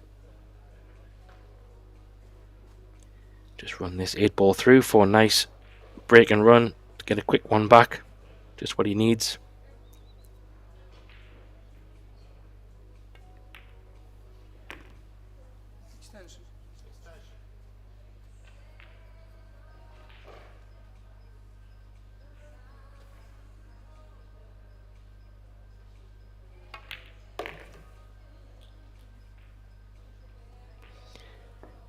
There we go. First break and run of the match. Just at the right time as well. Closing the gap. 4-3. This is what you want to do. Keep your opponent in the seat on your breaks. Love to do that again. Try and level this match up at 4 apiece.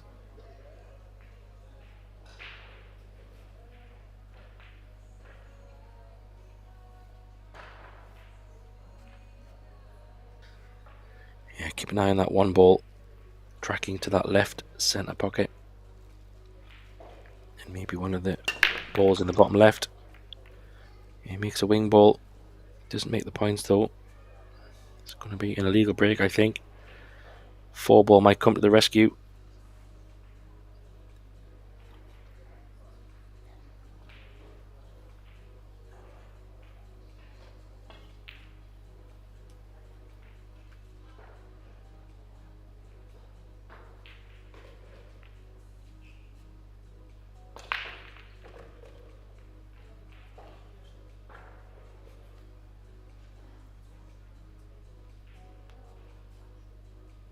Yeah, you can definitely see the one. The question is just how much and what can he do with it. Don't know if he can make the combo. Is that a possibility? Maybe.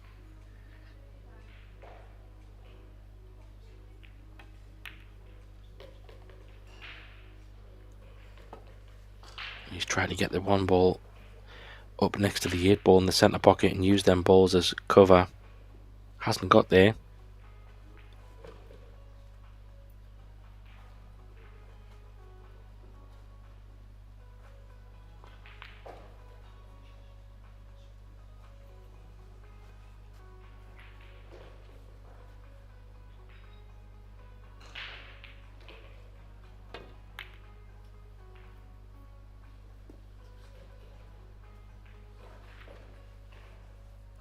It's a pretty good shot.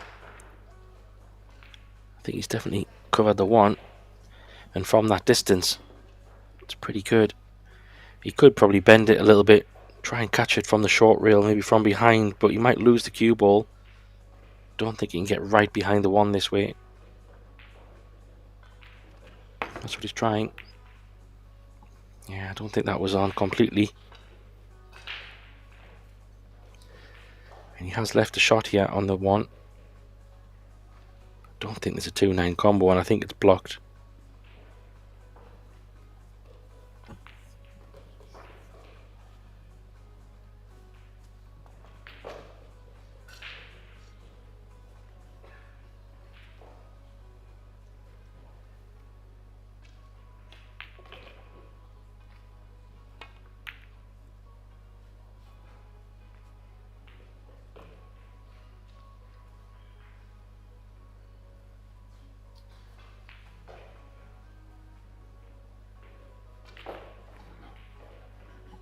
Yeah, that's pretty good.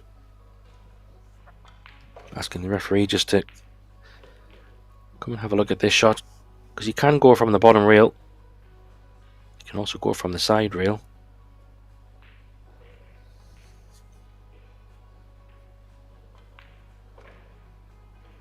Yeah, going this way, it's a tough one to say how he's going to get any real cover unless he just catches the edge of the one. He's going for pace. It's a good hit, really. Not a bad outcome. Could have been a lot worse. He's going to be in more trouble, but at least he didn't give ball in hand. I think that 5 ball could be inviting. Not sure if he can drift past the 9. Just a thin edge. Let's have a look. Yeah, maybe. He could thin edge off the 1 ball here. And go down behind the 5. That does look like it's on. Try and put him right up the back of that 5. It's not there though.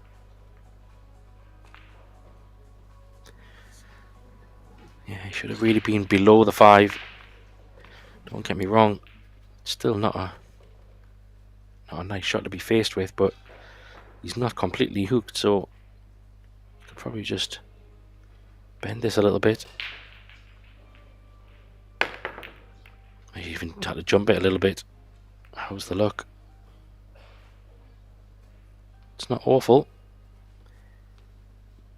Shaking his head every time the balls are blocking each other. These pockets. You could also try to put him behind the 2. I mean, trying to look at the 1 ball past the 4 is a little bit crazy. I don't think that goes. He has got a pretty straightforward safety shot, I would say. If he wants to put him behind the 2 ball, just needs to get a cushion with the ball. He's going for it. Must be bigger. Oh, the pocket was much bigger than it looked. What a great shot. Very nice. A 4 ball looked like it was covering quite a bit of the pocket.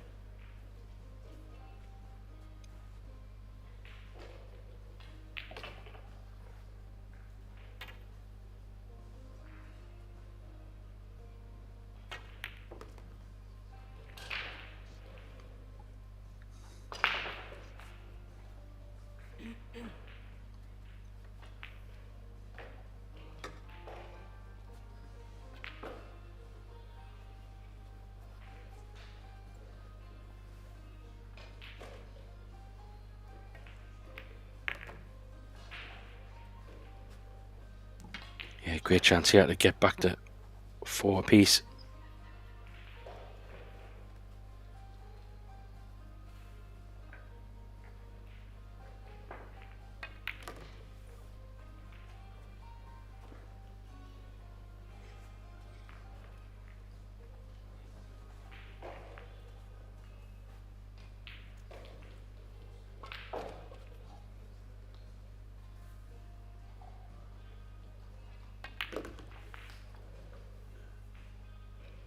He's taking these nice.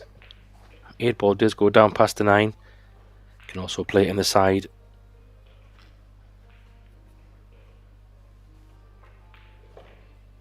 Just depends on the angle he's got. Yeah, he could just roll this through. Perfect. So it's looking like 4 apiece, and then it's going to swing back to Gnadeberg. for his 2 breaks.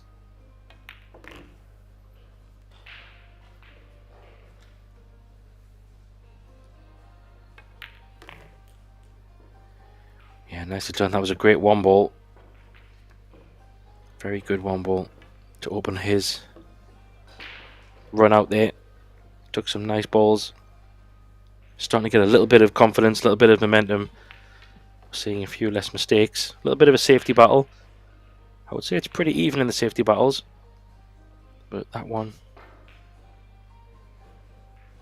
Benko seemed to get a little bit of a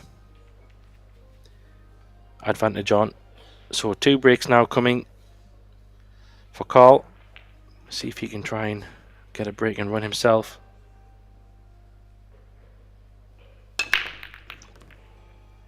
He makes the 1.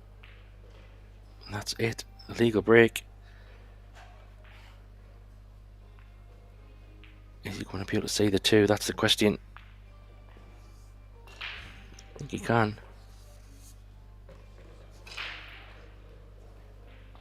It's tight.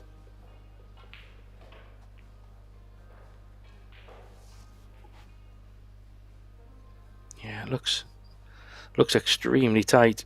Hard to tell. Yeah, from this angle it looks like you might just be able to, but it's also a little bit deceiving sometimes. We'll find out in a moment. You could get it comfortably. Could do with this rolling a little bit more. Perfect, what a great chance here. Don't see any problems at all. It's got a stop shot on the 4, on the 3. To kind of leave a stop shot-ish on the 4. 5 to 6 is nice from where the 4 ball is as well. He just had a little bit of angle, so decided to run it. But yeah, looking at where the 4 ball is, if the cue ball was pretty much there, he can just stun off 1 reel. Yeah, exactly that. And then 6 to 7 and 8 is all lining up very nice.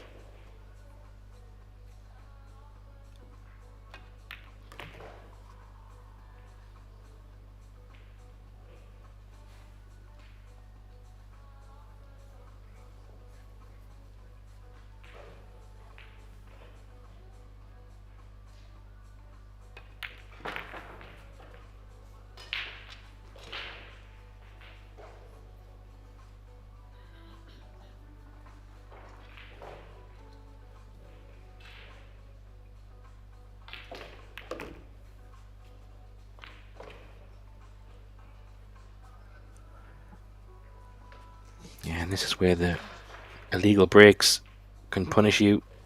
1 good shot there from Benko. All of a sudden he's come from 4-2 down to take a 5-4 lead. Now makes the next break from Gnadeberg really big. Because if he doesn't win that one, it's going to be 5. It's going to be 6-4 down with 2 breaks going Benko's way. Yeah, nice pick up there. Good run out. Balls were pretty nice, to be fair. Once he got through that 2 to 3 ball, it was plain sailing.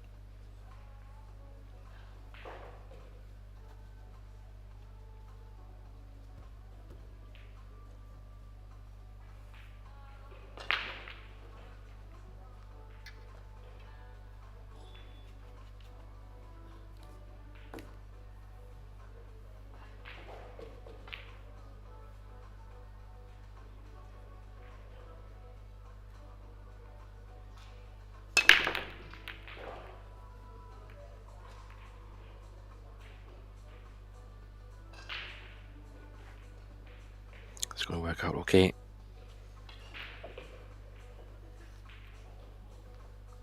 Makes balls. Makes the points. Question is, I think that 1 ball could be covered, which is a bit of a shame. Given how the balls are spread, is he going to be forced into playing a 1-4 combo? If it's straight, it's not too bad. Very missable, but what a great shot there he's played. And at that pace, he might be a bit unlucky, you know. He might have landed straight, and the 2 ball, as you can see, is kind of covered by the 8 in the right side, in the right top corner, sorry. Might have to put a bit of a stroke on this.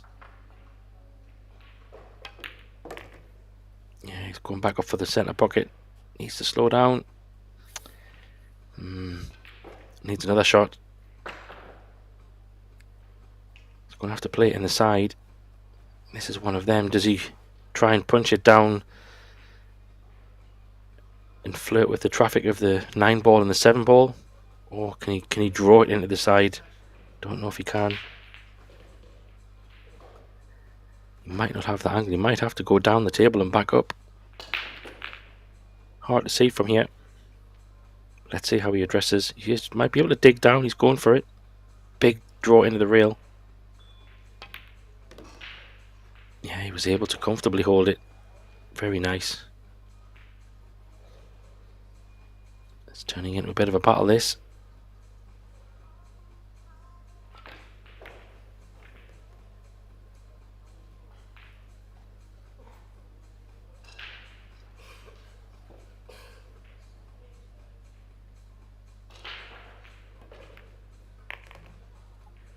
Doesn't want to be on the rail.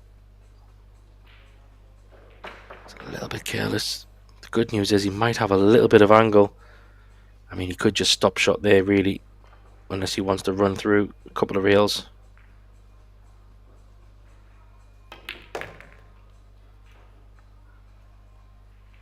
It's a great shot. It's actually even gone a little bit to the left side of the table as well, so enough to punch it across.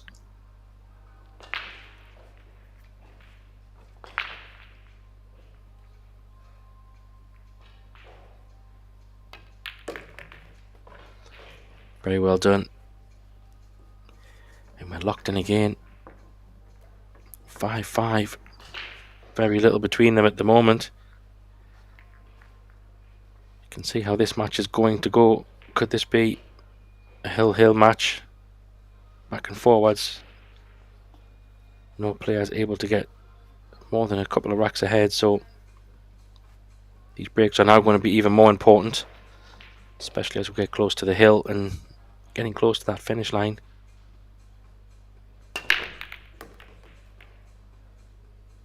Oh, this is going to be nice. There's a 3 going. Well, the 4 ball is just a little bit of a funky area. Not sure what angle he's got on this 2.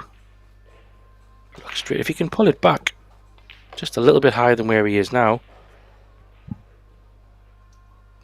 and leave an angle on the 3 to go 3 rails to come on the bottom side of the 4 and play the 4 in the top right, it's not too bad. Just needs to draw kind of the cue ball where it is now, but just a little bit higher, just a fraction above the 9 line. Well, he's going forward, so same result, but he might be a bit short here. Oh, this looks tight. If he can get it, he might even be able to play this with topspin, going back across the table.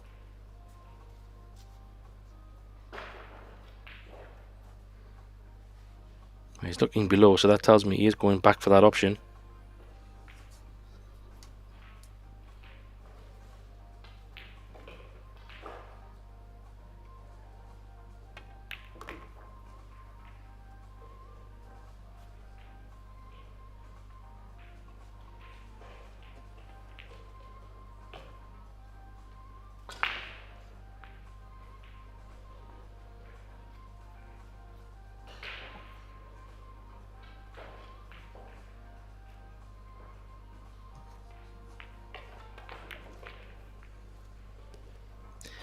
Yeah, good speed.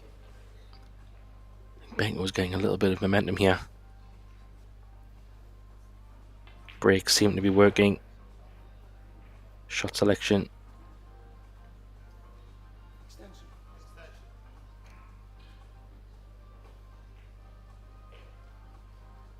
Here we do have a shot clock in operation. 30 seconds with a 10-second warning, and they can ask for an extension once per rack. Yeah, Benko's picking up a little bit of speed as well. He's getting a bit of a Bit of momentum here.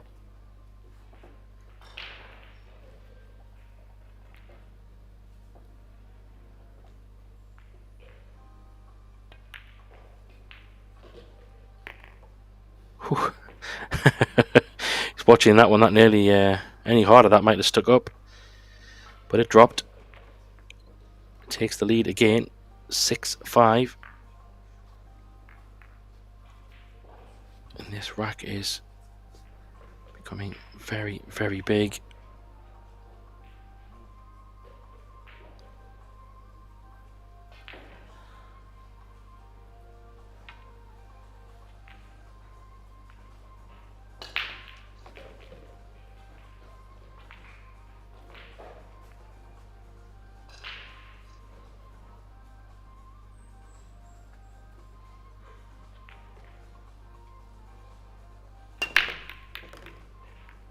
So he finds a couple of balls again.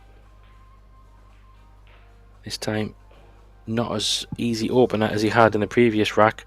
Does have a shot on this too, but he will be definitely going into the 9, and that 9 looks like it possibly could go into the 3. So if he does take this 2 on, he's definitely going to have to maybe ride his luck a little bit. I mean, he might not have a choice really, given how spread the balls are. Not a great deal of cover out there. Just got to take this on. Probably just try to draw off the 9 a little bit. Try and hold that cue ball somewhere down the table with a shot on the 3. Just skim off. Needs to hold up. Yeah, this is no good. Yeah, he might try to play off the right edge. Don't know if that's potable or not. It doesn't look like it. Yeah, I kind of like playing off the right edge and trying putting the cue ball up next to the 8 ball. Maybe it is potable. It's very thin. Oh, he's not going for it. How's the pace? He hasn't got a hook.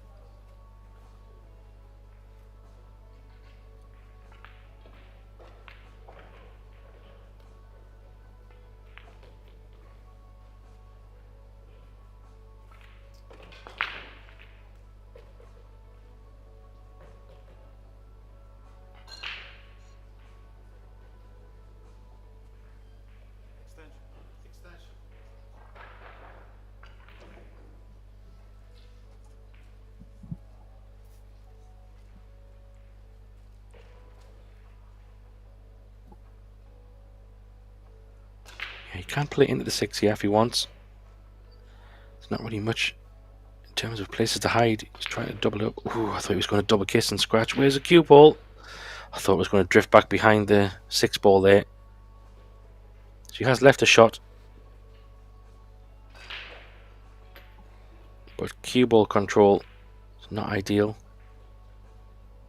He's kind of going away from the 4.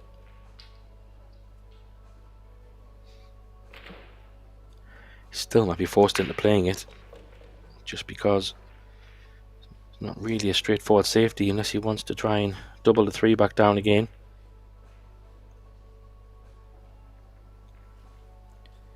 Okay, more of a containing shot. I don't know if Carl can push this 3 ball past the 4 and leave him in a bit of a hook. Careless one if he can.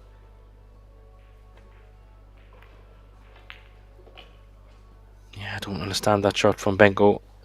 Kind of inviting control back to Gnadeberg. Granted, there wasn't much in terms of options, but surely he must have felt if he pushed that towards the 4, he's giving control back.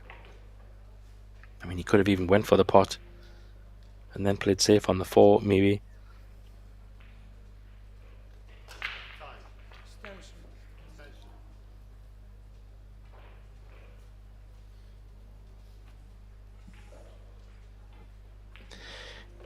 Yeah, I mean, I don't know how close he is to this 4 ball. Can he come off the long rail and come back across to the middle of the table? It's going up table, so maybe he can't come across the table. That's incredible. Oh, there you see it. Wow, he's absolutely locked on that ball. Well, that's a great hit from there. He's going to leave it on, but That was a lot more difficult than he made it look in terms of judging the speed and the swerve and the spin. Granted, he's probably going to cost him the rack, but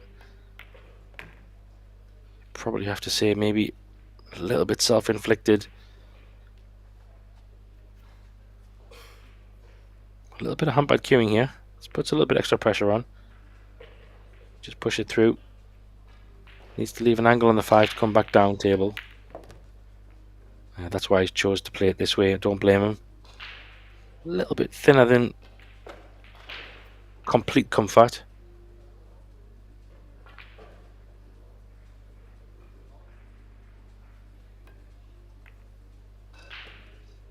Yeah, you see cue ball coming down table. Apologises there. I don't think he meant to come this way. I think he meant to come the other side, but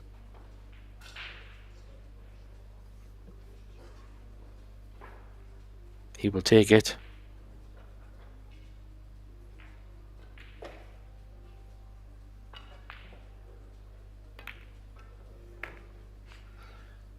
He put that in the cushion quite early, quite fat.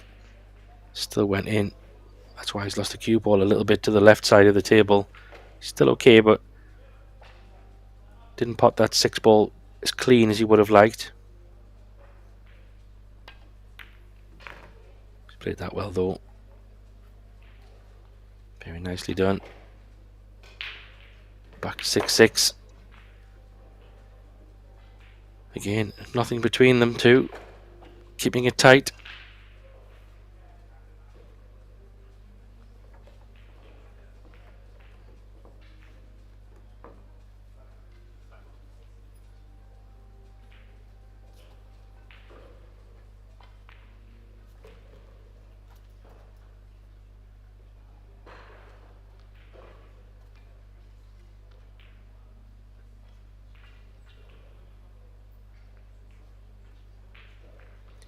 So, looks like Gnadeberg's just taking a short time out.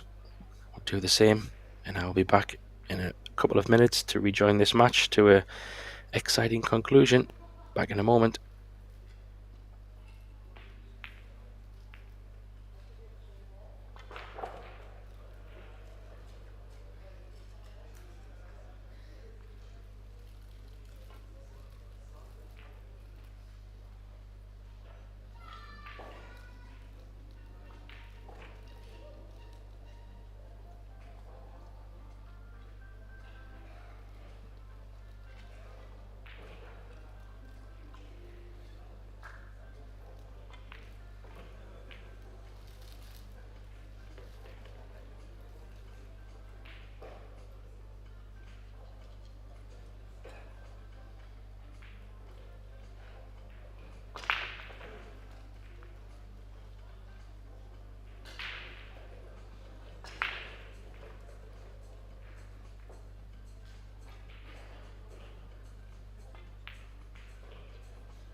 So here we go. Back to this 6-6 close match thriller for those who are joining. Thanks and welcome here in the Netherlands, Assen, for the Predator Dutch Open of the Predator EuroTour. We have Slovenia Max Benko versus Estonia Karl Gnadeberg. And we're locked in at 6 racks each. Winners qualification match. Loser will then have to go through to the losers qualification match to try and make it to the single knockout stages. It's a race to 9. Bit of a stretch here. Hasn't managed to get the cue ball by the 3. Could be a bit of a mistake. Depends on, can he see the 1? I think he can.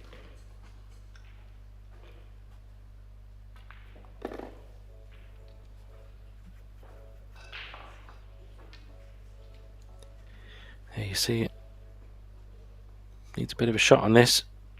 Could go for a big draw shot maybe.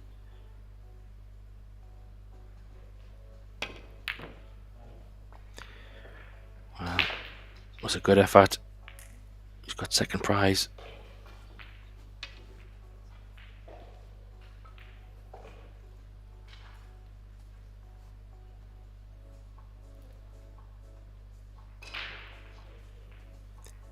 He's going to have to try and come off the long rail and then the short rail, probably to catch the 1 from behind.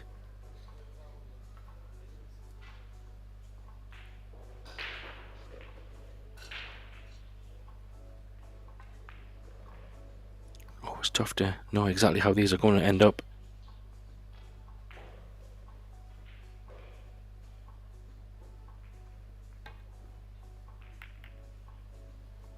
To catch a reel, he is, but he is going to give up a shot on this one.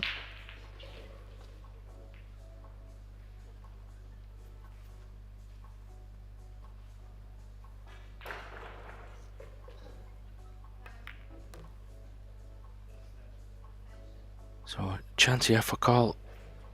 The balls aren't great, but a couple of good shots, and he'll start to clear some traffic. 3 to 4 is going to be interesting. He needs a good angle, needs to slow down. Yeah, he's going to have to punch this a little bit to the left side of the table. He could choose to use 2 reels. That'll probably guarantee him a shot on the 4, but all just depends on the angle.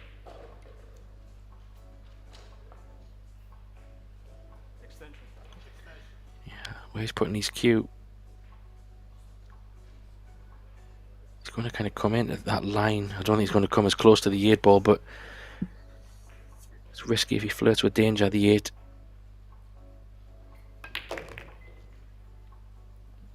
Yeah, I thought he was going to be a bit higher, so the angle's not going to be pretty. I don't even think he can hold this for the 5. Even if he draws into this.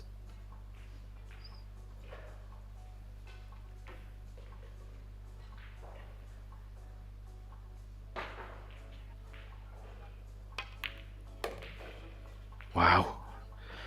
Tell you what, that was a much better shot than it looked on screen. You had to absolutely get perfect cue in there.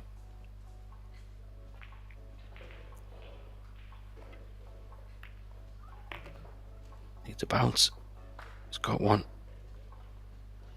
So he's going to have to probably, don't know if the 7 goes in the side. It's okay if it doesn't. Could play below the 8. Ideally he wants to be just above the 8, to be honest, to give him the better angle for to get on the 8.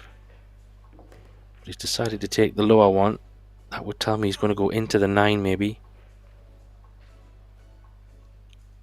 If he catches the 9 full or on the bottom side, you'll have maybe a better chance of getting the 8 in the opposite, in the side pocket there. Doesn't want to be on the right side rail.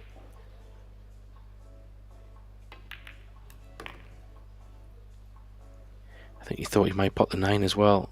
Well, if he's perfectly straight on this 8, this could be a bit of a nightmare. But if he can run it off the rail, one cushion out again. Oh, he could. Needs to go. Nicely done. This was a messy table. He's taken these very well. I have to say he was a little bit fortunate from the miss on the one to kind of hook Benko. Benko got the kick, but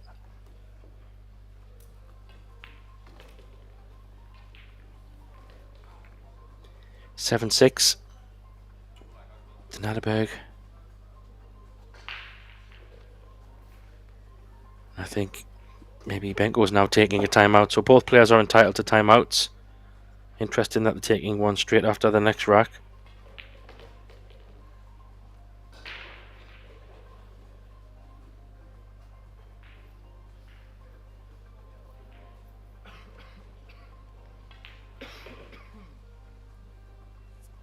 Yeah, you would have thought if Benko needed a timeout, he would have went at the same time as Carl, but clearly after that rack he wanted a few more moments to compose himself.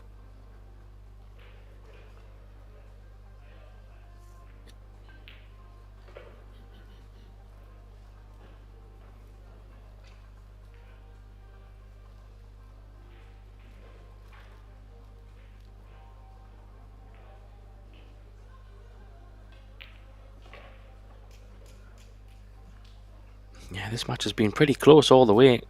There's only really been one or two racks between them, and there has been chances both ways. The scoreline feels probably pretty fair, given that Benko was a little bit more, maybe took a bit longer to settle in at the start of the match, so probably a fair scoreline, all things considered.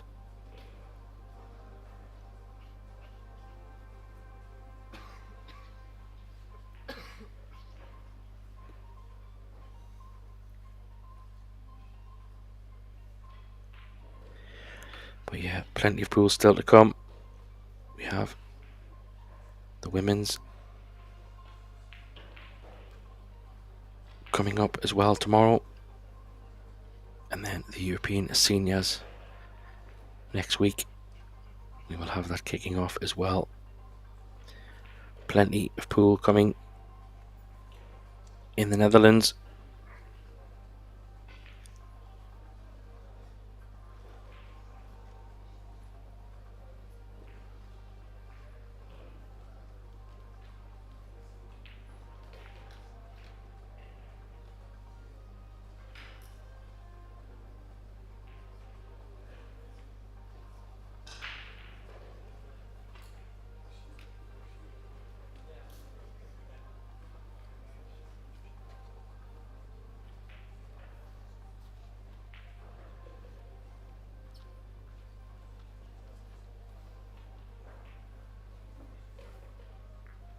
So Benko back after his short timeout. That should be all the timeouts for this match.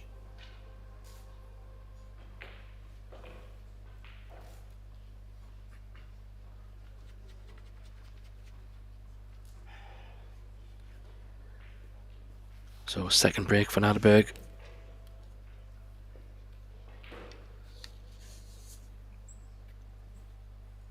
Big break this one.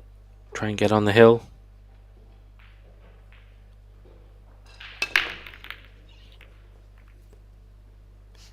Makes the one ball, but it's illegal.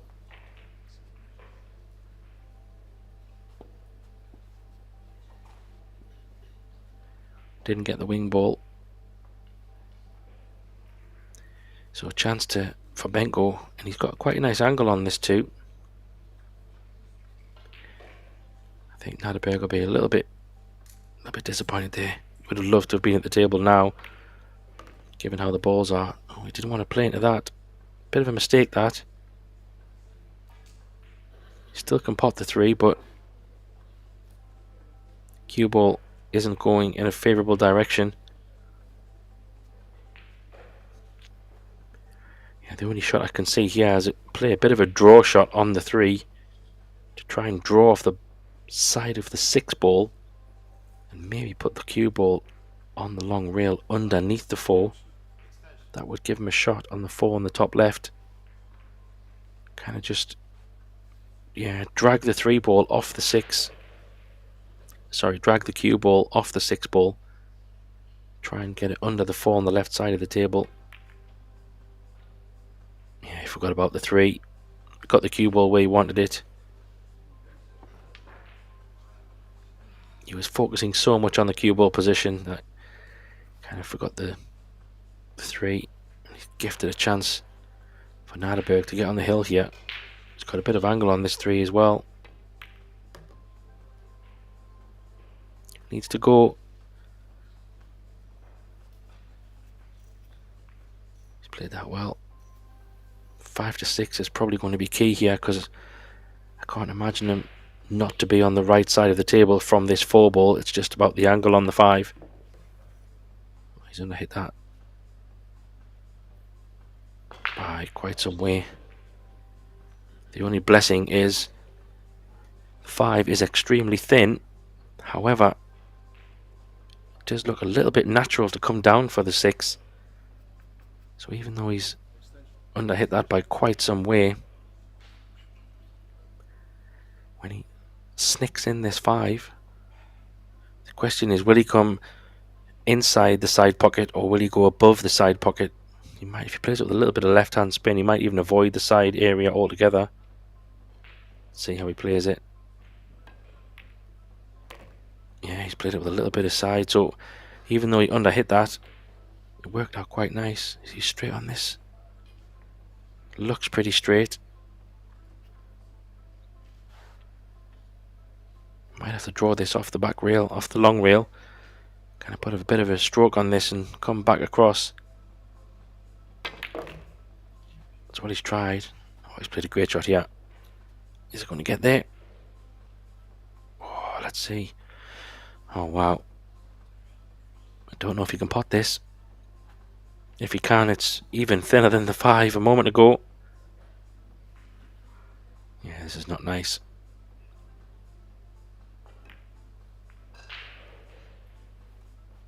He played a good shot though. Jump cue will be coming out for Benko. Yeah, he's shaking his head, but in fairness, he should be happy to be at the table, because we should be really on the hill now for Gnadeberg. At least he has a chance to do something. A little bit self-inflicted for missing that 3. Does have a half chance here. You can play like a jump, half ball 7 safe, play off the right side of it, try and put the 7 on the bottom rail. It's not a bad shot. That's what he's gone for the bank. Oh, I think he thought he had that. He thought he had potted that one, I think. His body language was leaning towards, I've got this. It's a very thin 7 again.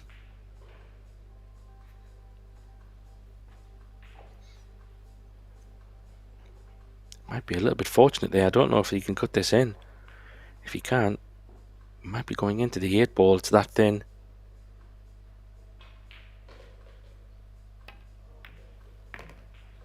Oh, he missed the 8. How's the cue ball? It's going to be close to the rail, I think. This is a tester. This is pressure.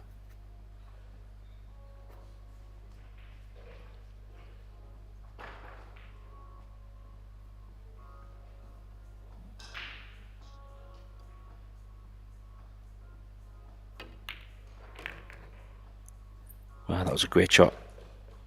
Absolutely nailed that. Very, very tough shot. Good 7 ball. In the end, deserved the rack to get on the hill.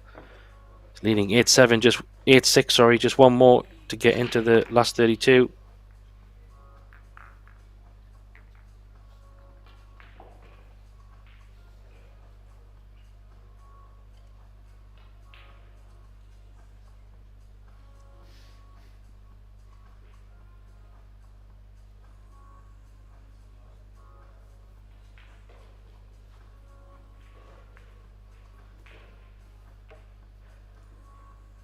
So either way, Carl knows he will come back to the table for one break to try and win the match regardless. All depends if Benko gives him a chance beforehand. He will have 2 breaks if he can win this rack. Oh, what a nice bounce there on that one. Oh, the 2 looks to be locked up though. Might be a bit unlucky there. He was lucky to get the 1 out, but unlucky at the same time with the 2 being locked to the 9 ball. He does have a little bit of angle on the 1. It's not ideal, but he could play a draw shot into the 2. The 2 ball does go in the top left as well. It's not straightforward to get there, but it could be worth playing a draw shot, maybe even into the 9 and just flick it out the way. That could be an option. No, he's playing safe. Or maybe it goes. Apologies. He's looking at the 3 ball, so that tells me that maybe this 2 ball does go past the 9. If it does, I take it all back. This is a great chance. Oh, there you go. Flies in. Oh, that's not a good shot though. He's landed absolutely poker straight on this 3. Either be on the rail or make sure you hit it hard enough to come back out. So 3 to 4 is going to be nasty. He might just have to play a stop shot and just take what the table has given rather than go crazy. Yeah, that's all he can do. It's pressure 4 ball, but all he's got to do is focus on the pot. If he pots it, then he should be, well, looks pretty much guaranteed to have a look at the 5 from, even if you got all the way back to the side rail. So full commitment on this 4 ball.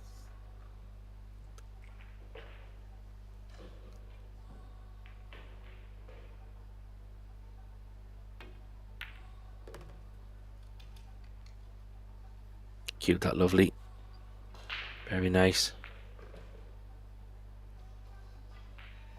How's the angle on the 5? Is he landed a little bit awkward? It looks like he's got a little bit of angle. The 8 ball's hampering a little bit. But I think he's okay. He can just come off the bottom rail and back up above the 9. Oh, he's missed the 5, Max. Oh, I think he's just gifted the match here to Gnadeberg. He was playing that with left-hand spin. I think that's just pushed the 5 and can come around 3 rails maybe here.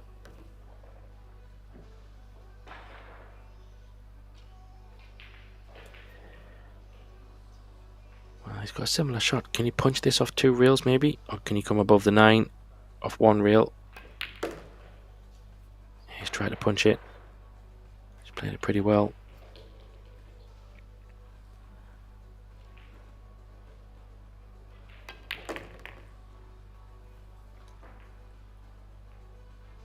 Yeah, a bit of a mistake there by Benko. Has gifted this match to Gnadeberg, but it was a good match nonetheless. It was some good shots, some good safety play, and a few good big worldy shots as well in between. So well done, Gnadeberg. He goes into the last 32, and Max Benko will have to play one more match if he wants to get into the knockout stages. I've been Graham Hickman. Thanks for joining. We'll be back very shortly for the losers qualification rounds, I believe, in probably around about 30 minutes time. See you then.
We're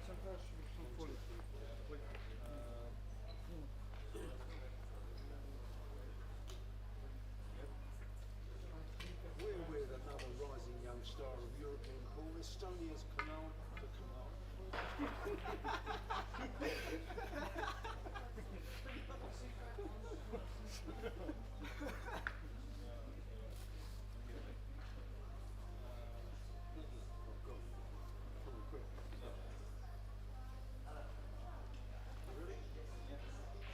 We're with another rising star of European pool, Estonia's Gnadeberg, who enjoyed a 9-6 victory over Max Benko. You feel you're playing at the moment, Carl? Yeah, I mean the last game we played Max was my best match definitely, and I finally got into my rhythm. Like the first 2 games, like right now you can see I'm dripping sweat and stuff like that. The first 2 games I'm really concentrated, stay got through it somehow. But now that I get finally focused, my mind is already Yeah, I mean, Max is a hard guy to beat. You got to the semi-finals last time out on the EuroTour. Did he put you under pressure? yeah, definitely. And like if you play an opponent for the first time that you haven't played before, it's definitely more nerve-wracking. Max is definitely a more strong opponent. Despite your age, you've enjoyed a 5th place finish and some 9th place finishes on the EuroTour. I think this could be your week to go a little bit further than that. Yeah, I mean, I hope so. If I play the same way again the next round now and fix my break a little bit, then yeah, I think I have a good chance. So you're transitioning into men's pool from the junior game. Do you feel you're starting to reach your potential? Yeah, definitely. Just putting a lot of hours in my hometown and training and trying to get better at playing the rackets. Thank you very much. It's good to see you, and the best of luck to later today. Yeah. Thank you. Thank you. Cheers, Carl. Thanks for that.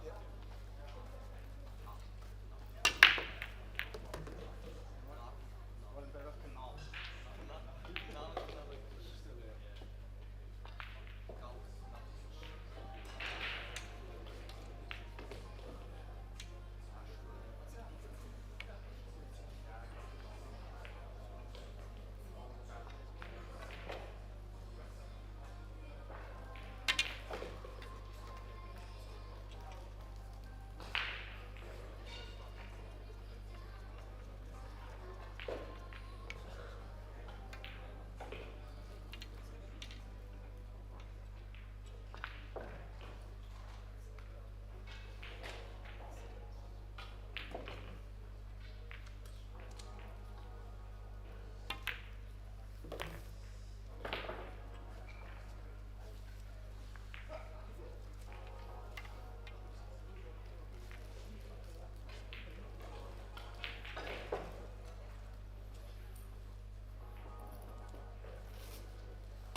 Nasıl ya? Shot clock. Kubi, 35.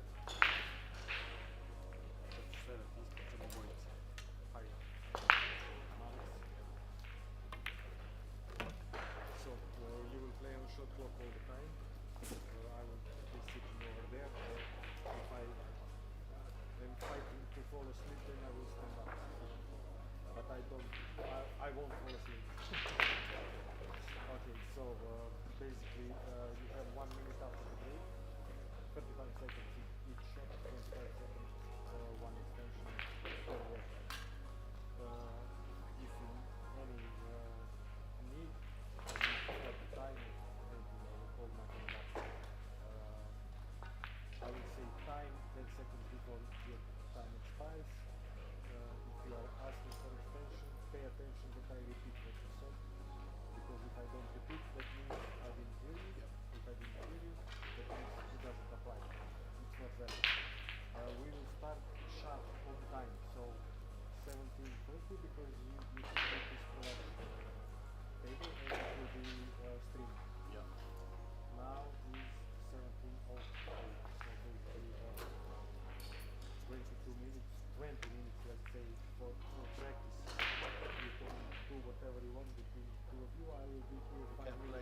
to the money game. To the money, yeah. So it really is So don't spoil that. okay. Thank you, man. See you. I will be here 5 minutes before we have to start.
do everything by yourself, I will only do the shot.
Kevin would be trying to stop.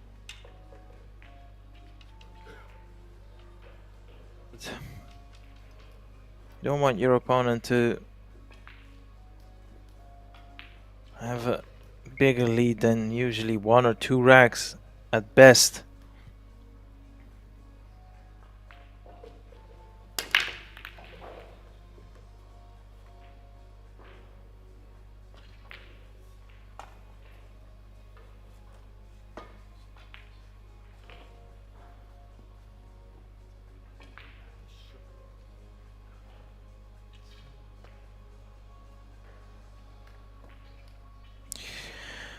I mean, I've only played 5 racks, and I must admit, and I cannot sit here and say I've never showed emotion, that's definitely not the case. But I have to admit, to show so much emotion after 5 racks is a little bit surprising. And I can add to that, sometimes even refreshing, of course, because it's not all about being robotic and not showing any emotion. But I mean, I'm trying to analyze this from the point of view of his opponent Lazar, and surely if you're him and you're 4-1 up, which doesn't feel like, you know, you've almost ran away with this match, you're thinking to yourself, well, this guy is definitely under some pressure, and if I can just somehow put him under even a bit more pressure, surely he's gonna crumble. You know, the heat will boil over.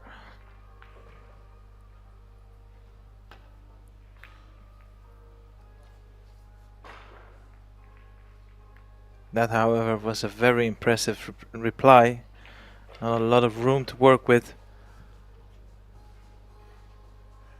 The main thing, managed to avoid the scratch. Sorry.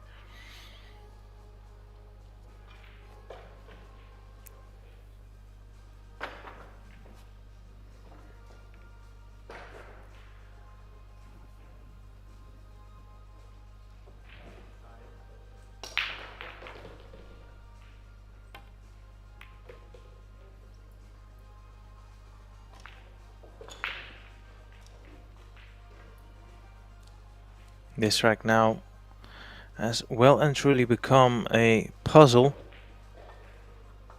4 of the, actually the lowest numbered after the 1, sitting there on the bottom rail. Right now it's not looking all too inviting for either of the players to go for the attacking route.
It's literally everything that could have gone wrong in that shot went wrong.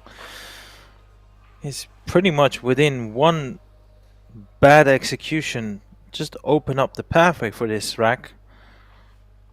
This is a great chance for Kevin to hurt his opponent a little bit. Needs to keep his composure, keep his cool.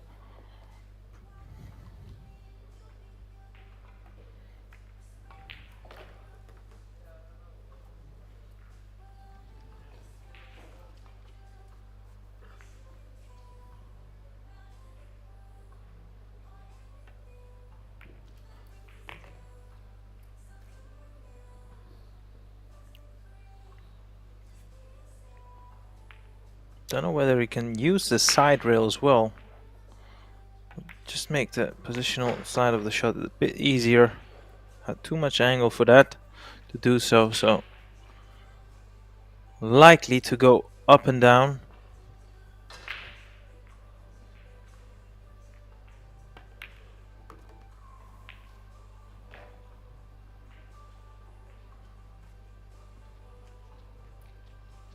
Nice in close range on this 8 ball.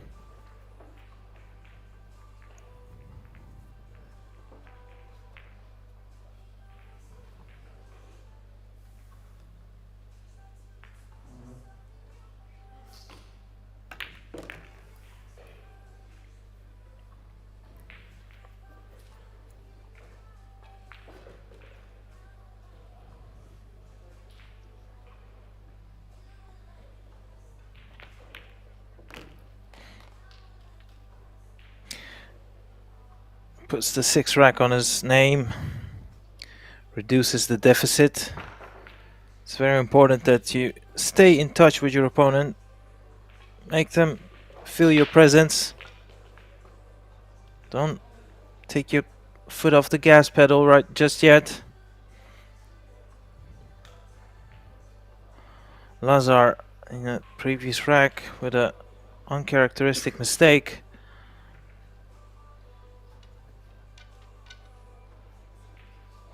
I suppose if he can muster 2 grid solid break and runs, it's a lot easier for him to put that to the back of his head, back of his mind. Those little mistakes.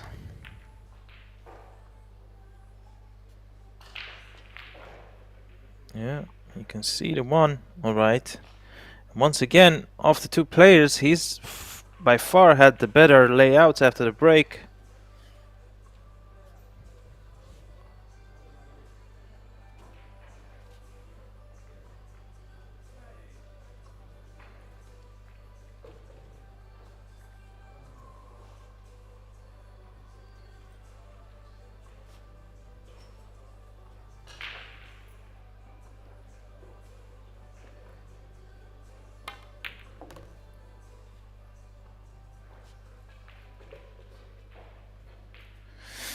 I'm a little bit surprised why he didn't just let his cue ball follow the 1 a little bit for the 2 in the side pocket.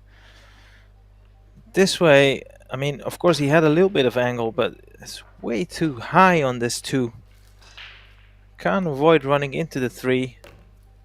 And by doing so, it was always going to be a gamble. Well, this time around it had worked out in his favor, but you could clearly see in no way, shape or form was he guaranteed to leave himself this nice angle on the 3.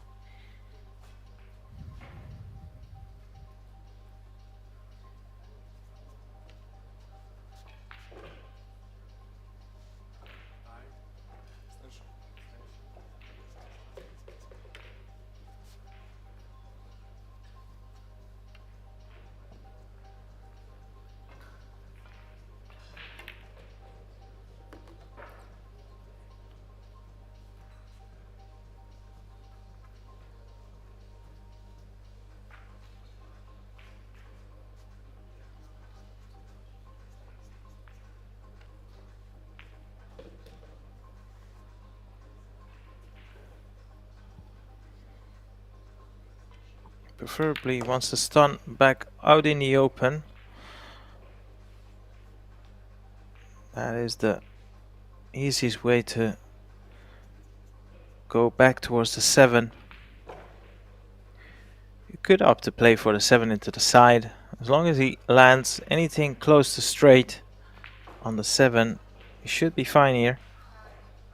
Doesn't have to, of course, take that risk. Can also play position for the 7 in the bottom right corner pocket. It seems a little bit heavy to me, but still okay.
Lazar, who produces another clean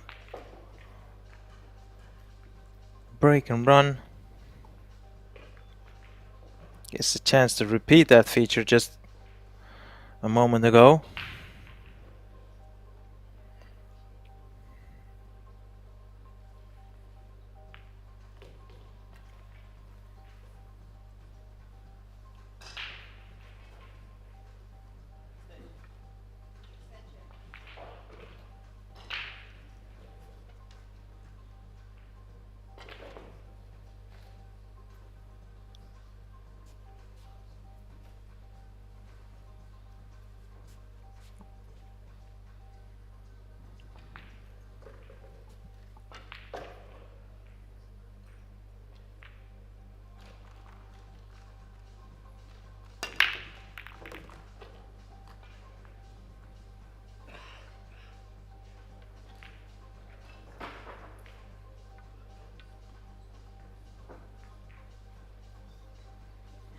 Yeah, I was about to say I'm not entirely convinced whether that was a legal break.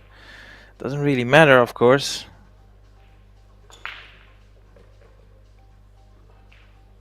When I say it doesn't matter, it's mainly because of the fact that, I mean, if the 2 was potable, then it all of a sudden became a chance for Kevin. But since the 2 is not potable, the rack is still alive.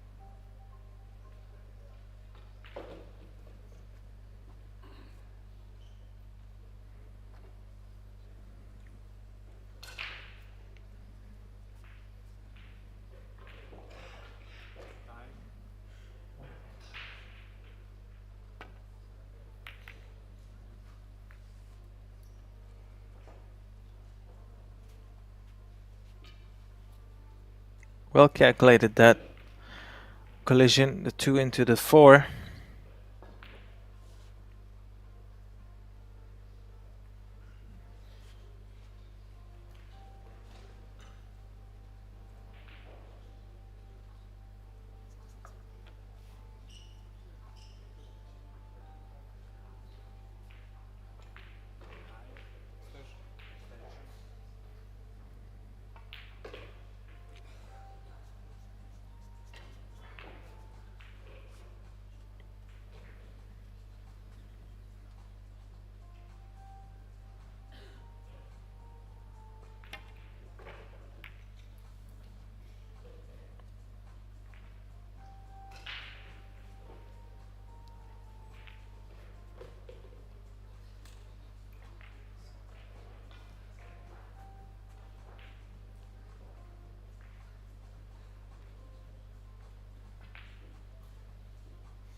That is a lot better safety shot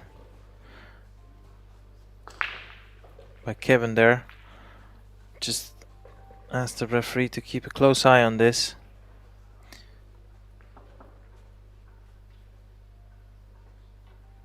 Doesn't need to overhit this, just enough force for it to hit the 2 and oh, and a real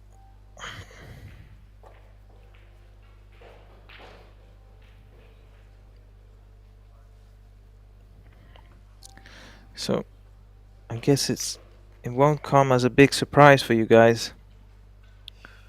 Kevin is highly likely to go for the 3 fouls rule and trying to win this rack here.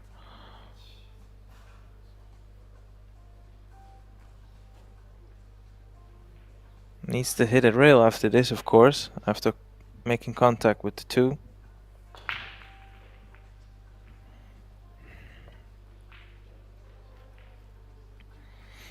He's now contemplating to play a bank shot, I think.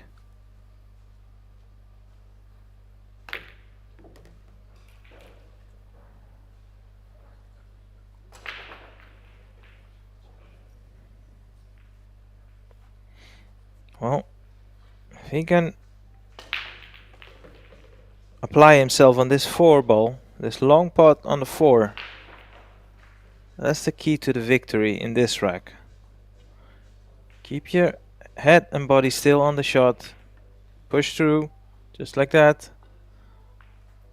Nice recovery shot there by Kevin.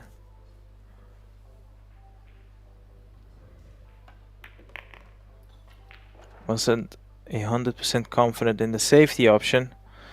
Chose to go all attack, and well, he's reaping the rewards so far.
Oh, again, Kevin with a legal break, but not a shot on the next ball on. And so every single time he's broken, he was forced to play some sort of a push out, or at least engage in a tactical battle.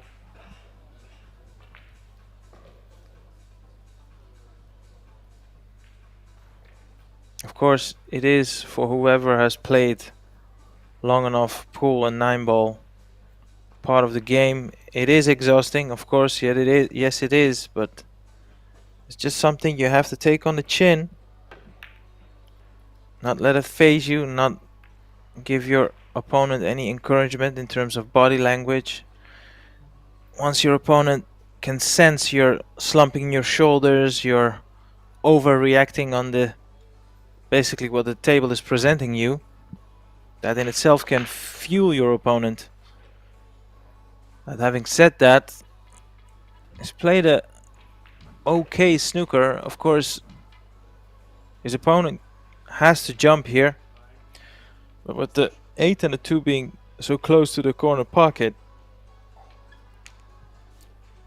wouldn't be surprised if he puts something after this jump shot.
That's okay. He can control the 2 by playing the carom on the 8. So actually, it's not bad at all for him.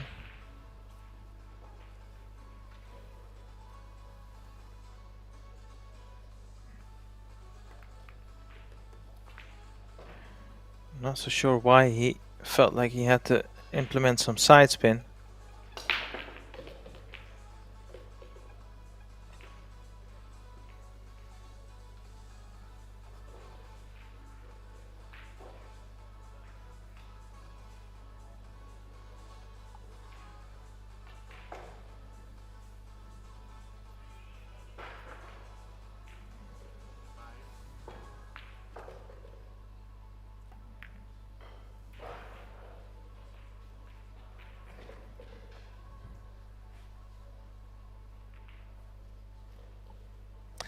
And I'm afraid that will simply not do it.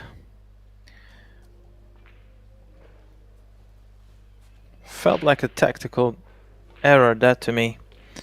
When he played the carom, he played it with side. In fact, he needed no side, which proved to be the case.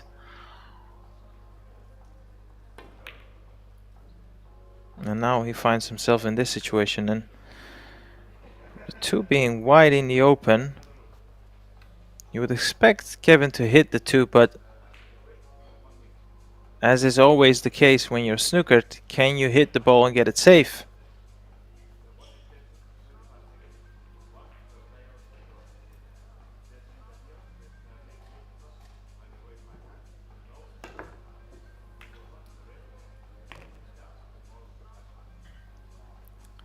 Now that is a surprise. Well, pretty much throughout the match, he's been very expressive on his body language. I'm sure Lazar has picked up some of it, and it's only going to fuel him. It's not something that's gonna break his rhythm. If anything, he will definitely welcome any sort of frustration, telling himself off.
As both players have returned to the table, Kevin with the last of the 2 breaks he has.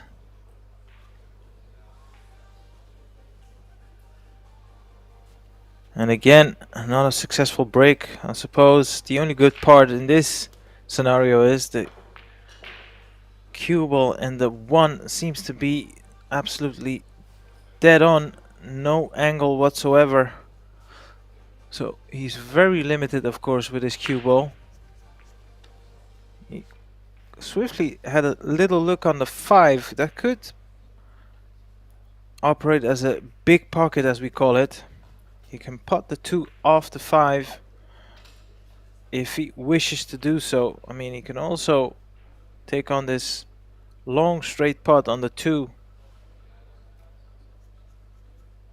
but the area to place his cue ball becomes increasingly more difficult if he goes for the second option. So I think he's doing the right thing by going for the 2 in the side here. Well, as it turns out, never even touched the 5.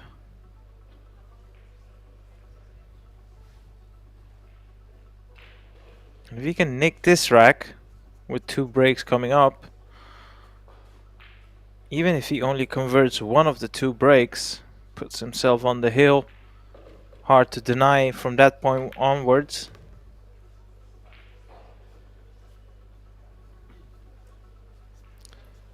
So already this rack could prove to be very important in the juncture of this match.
It's hard to see this go wrong. I mean, everything is nicely placed. And also, I mentioned this earlier in this match, Lazar Costic has a very reliable setup in his mechanics. Doesn't look like a lot can and will go wrong, and that also is a testament to his level. So once you give this young man an opportunity,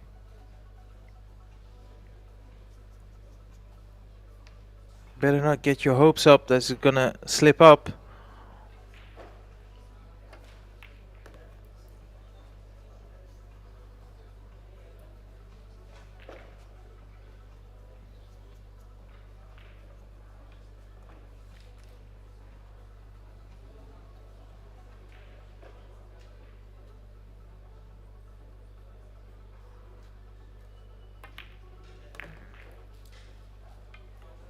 Safely in.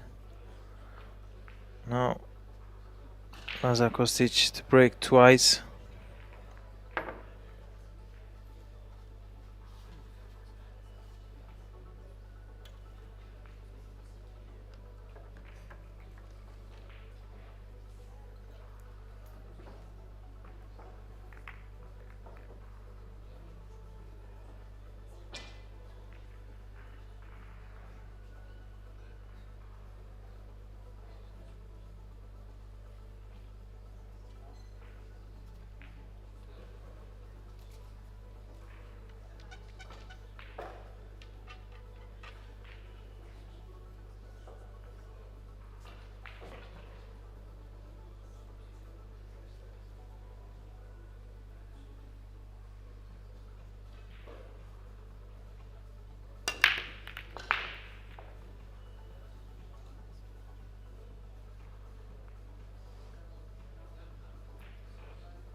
Lazar should be able to pick out the one rail kick shot here.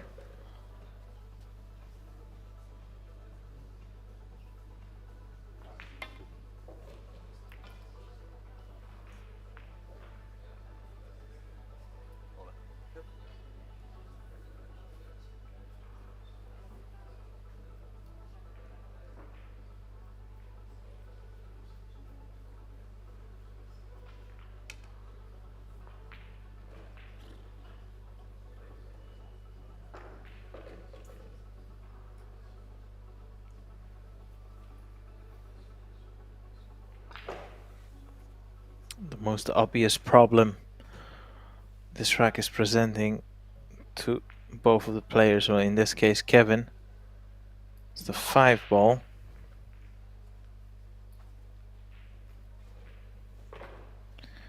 Be interesting to see how much of this side rail Kevin has managed to cover.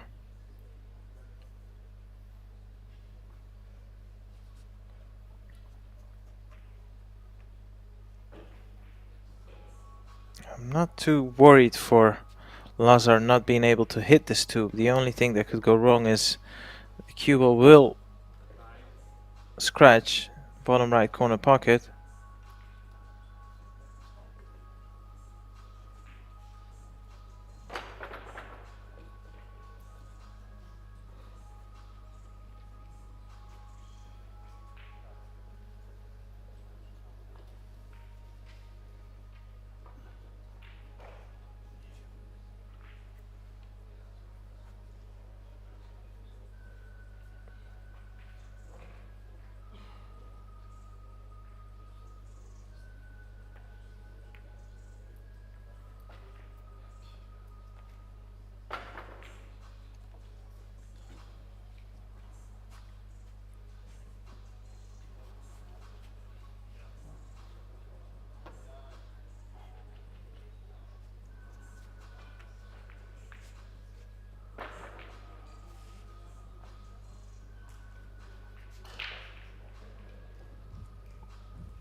It's a very nice shot there by Lazar Costic. It was far from easy. Made it look easy though.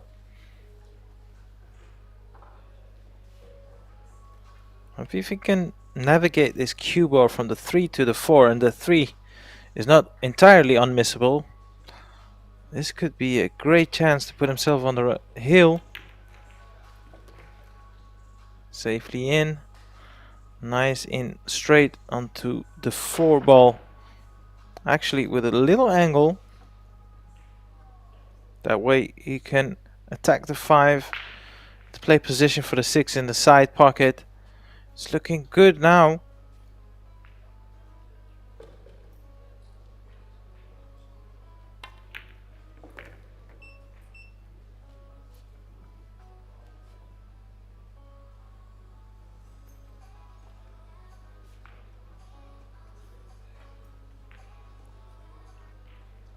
The good thing in this case, playing for the 6 into the side, if for whatever reason he would land very awkward and he would not like his angle, you could always play the snooker behind the 9. Could have done with his cue ball to run back up table, let's say 2 or 3 inches more.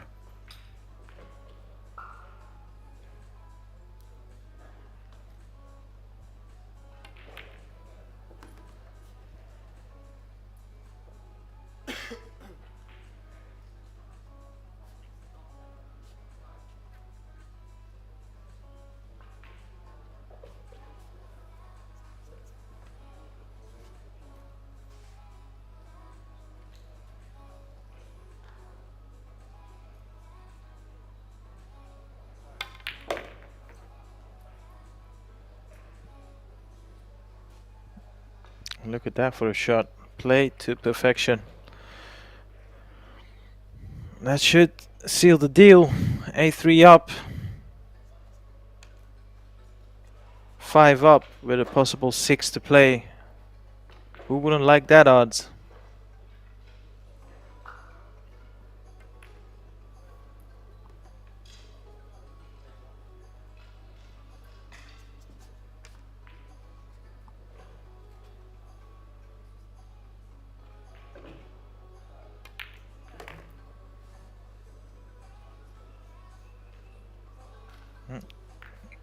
One thing you can't take away from Lazar Costic, has been very solid throughout this entire match. Just an odd few mistakes maybe, but in general it's been a very solid display. And also none of his mechanics has abandoned him. Kept true to his game plan, kept true to his mechanics, and he finds himself on the hill, on the verge to book his place for the losers qualification.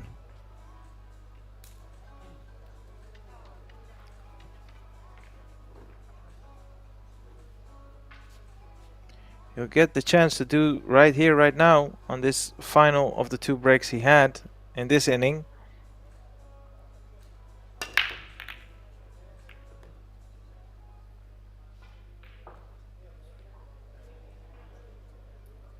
It's not a legal break, of that I am sure.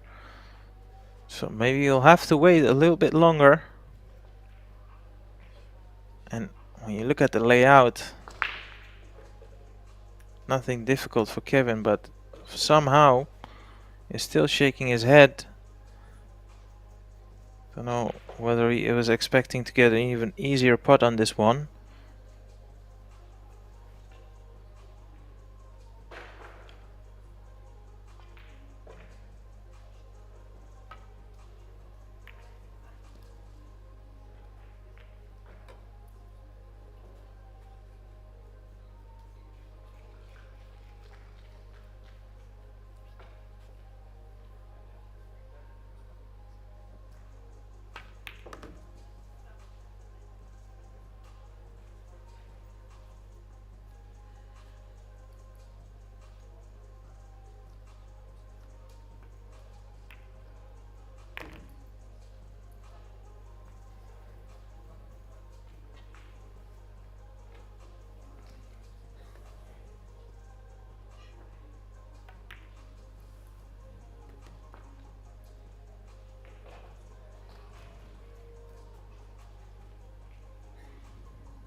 That's the key component that separates the elite best from the rest of the field. You know, the talented players, they all can clear racks, they can all produce the spectacular shots.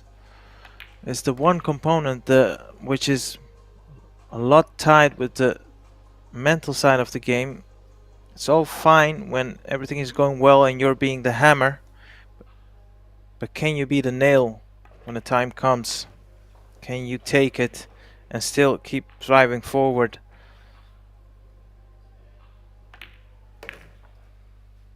For now, he does extend this game and the match. Needless to say, his back is firmly against the wall. We'll get 2 breaks. If he can produce 2 break and runs, maybe ever so slightly he can apply some sort of pressure on Lazar Costic. I'm sure he'll just sit patiently and wait for his opportunity. Not a lot he could have done. The break didn't work out for him.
Nice angle here on the 5 to go around the table. The proverbial figure of 8 of 3 rails, maybe even 4 if he wants to incorporate the top rail.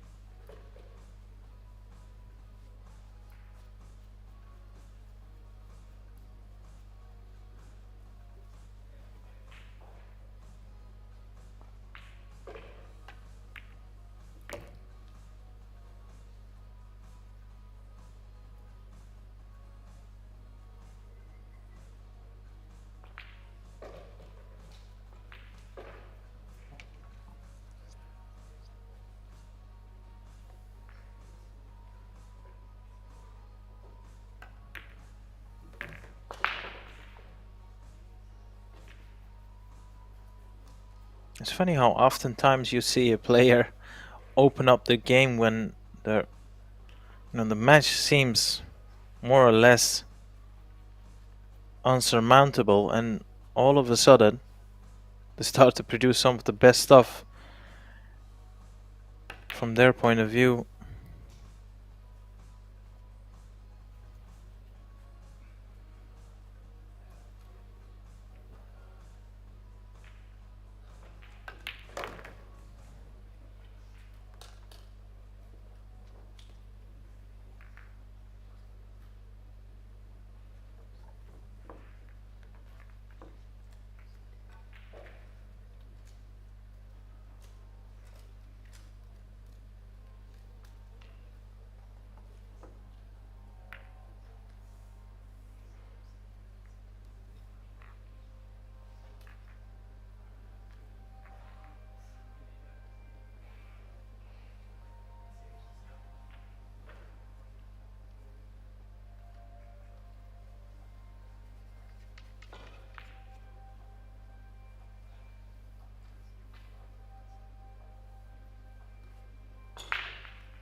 The only good thing of that dry break is he didn't leave Lazar with a straightforward opening shot.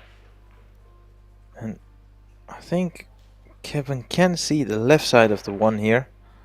There's not a lot he can do with this situation, with the 1 and the cue ball already predetermined. So basically, he just needs to make sure he leaves the 1 safe.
Needs to capitalize here, Kevin.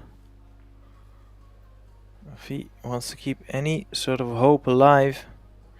These are the type of opportunities you just simply cannot afford to let slip. And even then, so it's never a guarantee. He will prolong this game. But when you look at the layout, there is absolutely no reason for him not to run out here.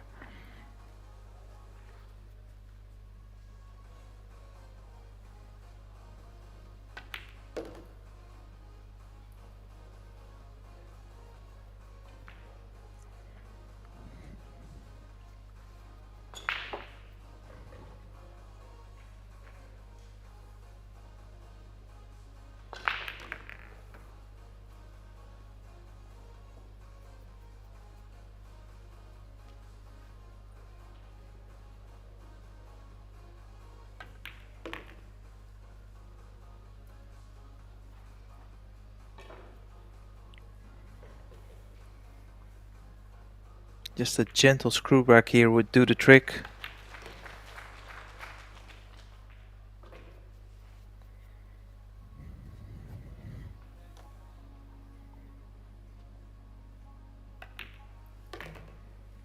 Did what he had to do, Kevin. Converted both of his breaks, and now it's over to Lazar Costic. He'll get 2 chances to finish off this match. If not, could be very interesting. First crack, first attempt coming up right now.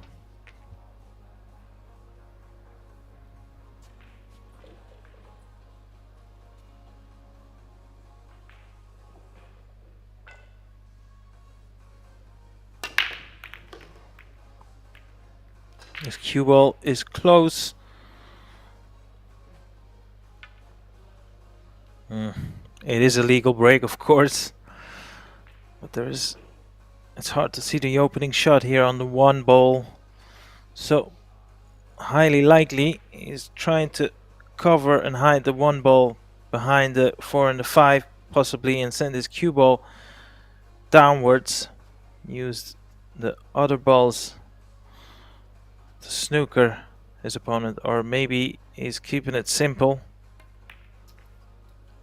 The only problem with that was always going to be a lot of less distance, and sure, this was a poor execution of the shot, but even then, so I don't think it would have been the most difficult escape for Kevin Lanoye there. Kevin just came around to see whether you think it's worth to go for the bank shot here. Of course, that's the other thing. When you're behind, you just have to take a couple of risks. You can't just cruise to hill. Need to stick your neck out.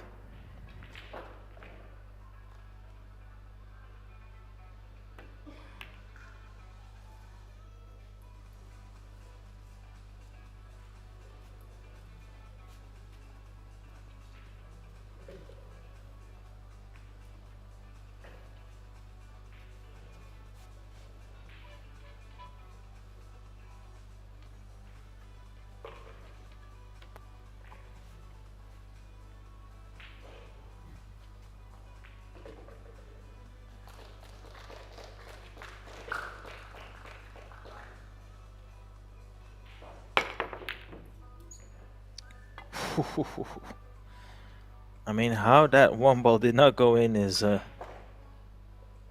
near miracle.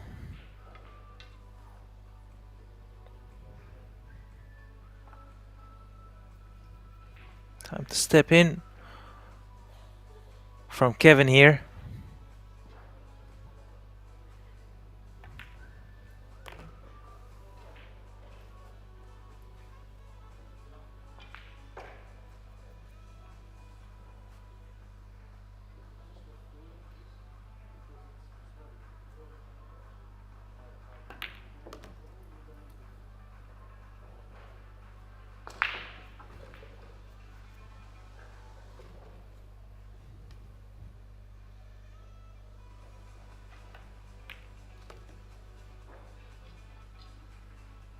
He's lost his cue ball there. And now it's already a lot harder. Full stretch. A lot of distance between his bridging hand and the cue ball. Cueing over the 8. Has he got any sort of an angle to work with?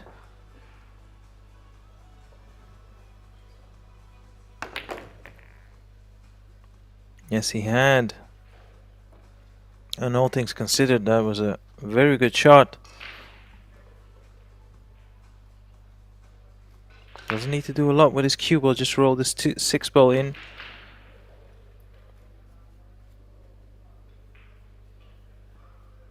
And now with a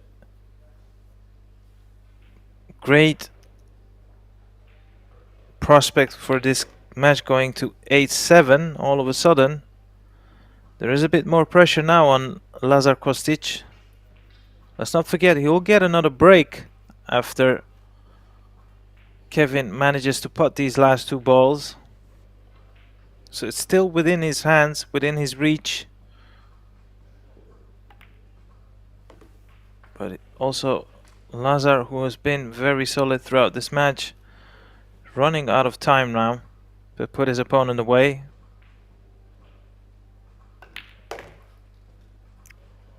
Let's not forget, Lazar Costic was 8-3 up.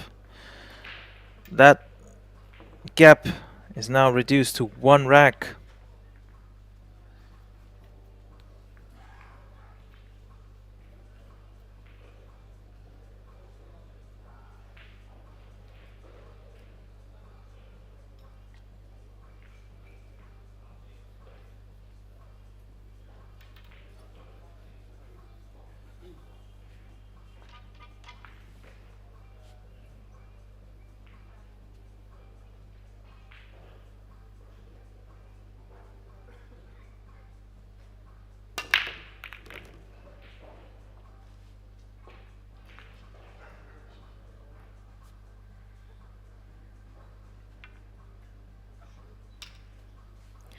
Now then, legal break.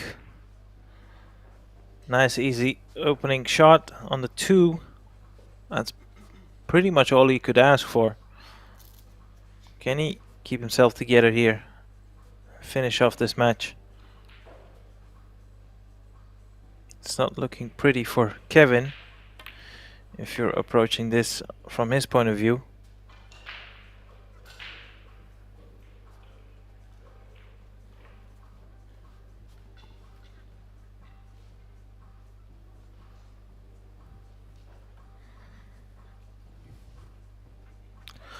I wouldn't necessarily go as far as to say he's landed on the right side of the 3 ball here, so can he avoid running into the 9? Yes, he could. Just enough angle to work with. But however, he's landed almost dead straight on this 5 ball here, and that does limit his options. Maybe he has to put out a long drawback on this 5 ball for the 6 in the side pocket. I'm sure he would have loved to have it on a different pocket, the 6 ball. Nevertheless, did as good as he could have there. Now let's have a look from what type of angle is he looking on this 6. Now if he can top this one through, that would be a lot easier. If not, he might have to stun this.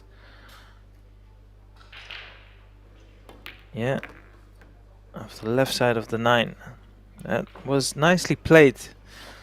There's not a whole lot of a pocket to aim at from that angle, so managed to still keep this run going. Needs to make up his mind whether he wants to leave a high angle on this 8 or draw it back towards the left side, the bottom side rail. Oh my days. Oh my days. Kevin Lanoye, you've just been presented a lifeline. You have to punish.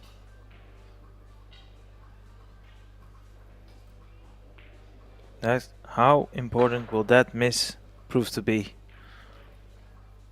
Kevin Lanoye was 3 balls away from being eliminated. Now with a golden opportunity to draw level.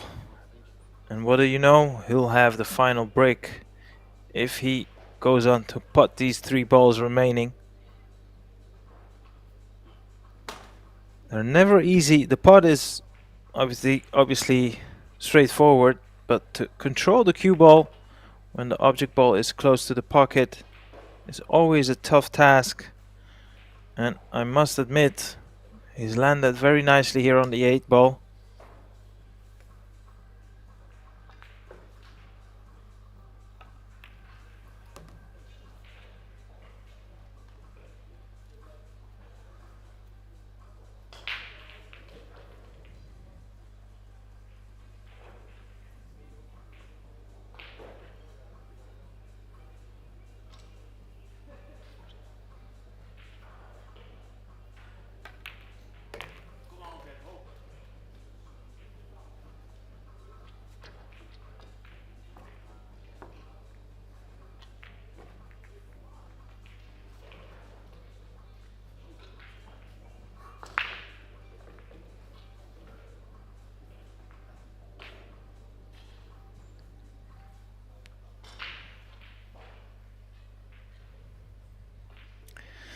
Kevin gearing himself up, taking some extra seconds.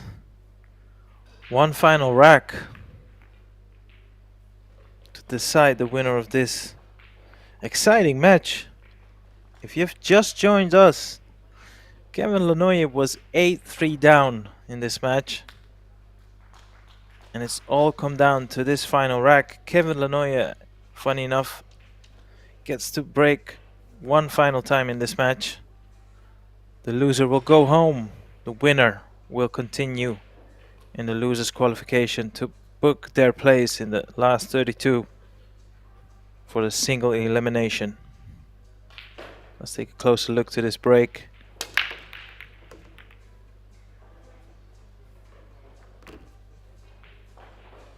Legal break, yes.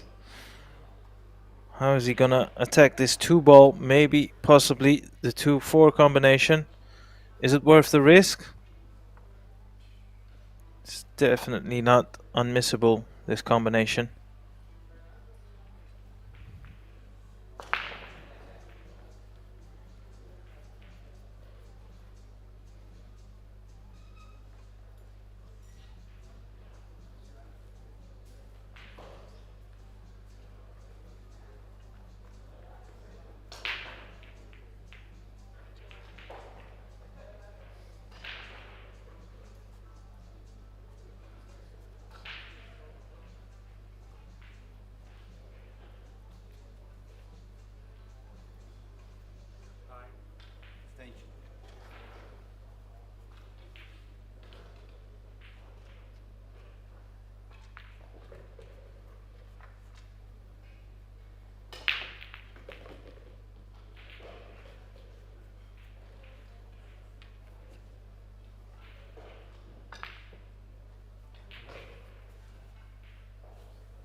He's gone for the attack and he's made it. What a great shot that was.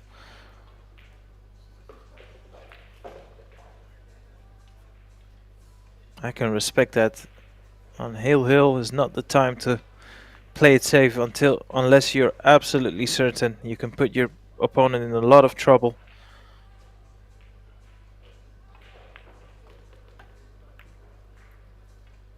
Oh wow, Kevin. After such a delightful opening shot, fails to putt the 2, which was a lot easier than the 2-4 combination.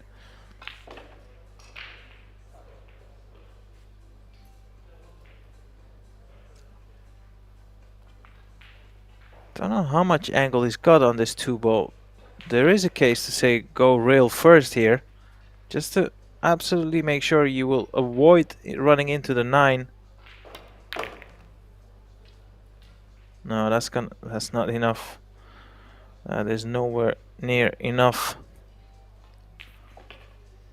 So Lazar needs to come up with a good safety here.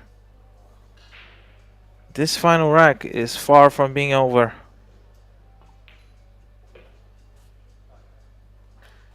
Well, simultaneously when I say that, obviously any sort of mistake now could prove to be the final mistake.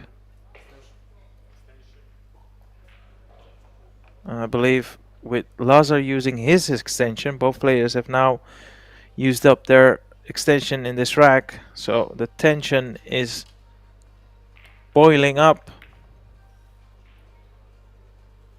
And that's not a cover on the 3-ball. And Kevin has got a great chance to go for this bank shot here. For the 3-ball in the opposite middle pocket.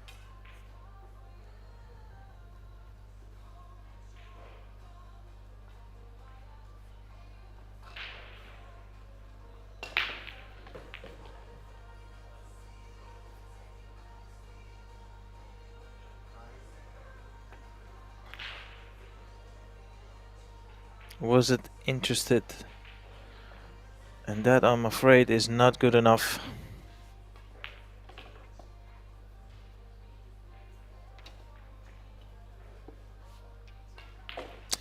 That's the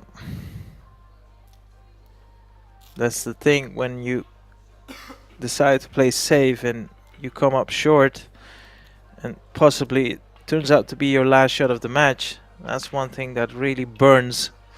Because if you go for the win, if you go for the kill, at least you can live with the live by the sword, die by the sword attitude. But oh no. Lazar Costic, well, even if you have a look at this cue ball, he wouldn't have had a shot on the 5 anyways. Is there another twist in this match?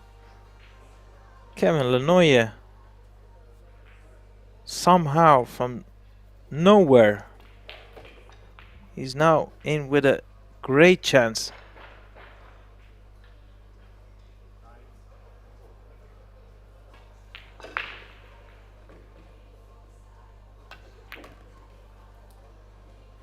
Needs to bounce. Yep, you can see the 5. All right.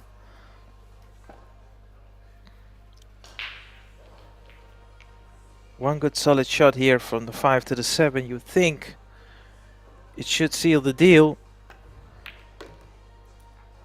The 7 in the same pocket. Oh no. That's left it very awkward. You can hear his sigh. Oh boy. This shot here is very difficult considering the circumstances.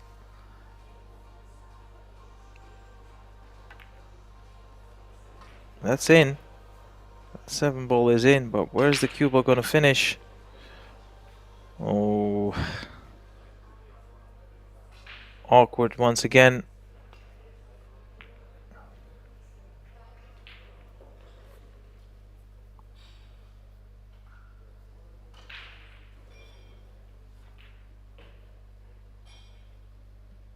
Hey, towards the bottom corner pocket.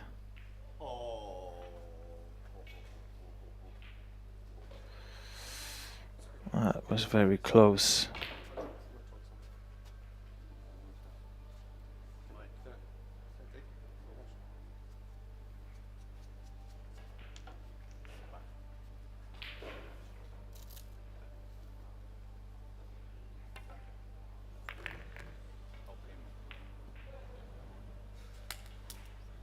A lot of drama that match had. Oh. Kevin Lenoye from 8-3 down pulled, clawed his way back all to 8-0. But it is Lazar Kostic who does win this match. Will proceed to the losers qualification. What a thrilling match we had here on table number 1. Keep an eye on the streams. We'll still have some action on the other tables. On my behalf, thanks for watching. See you in the next match.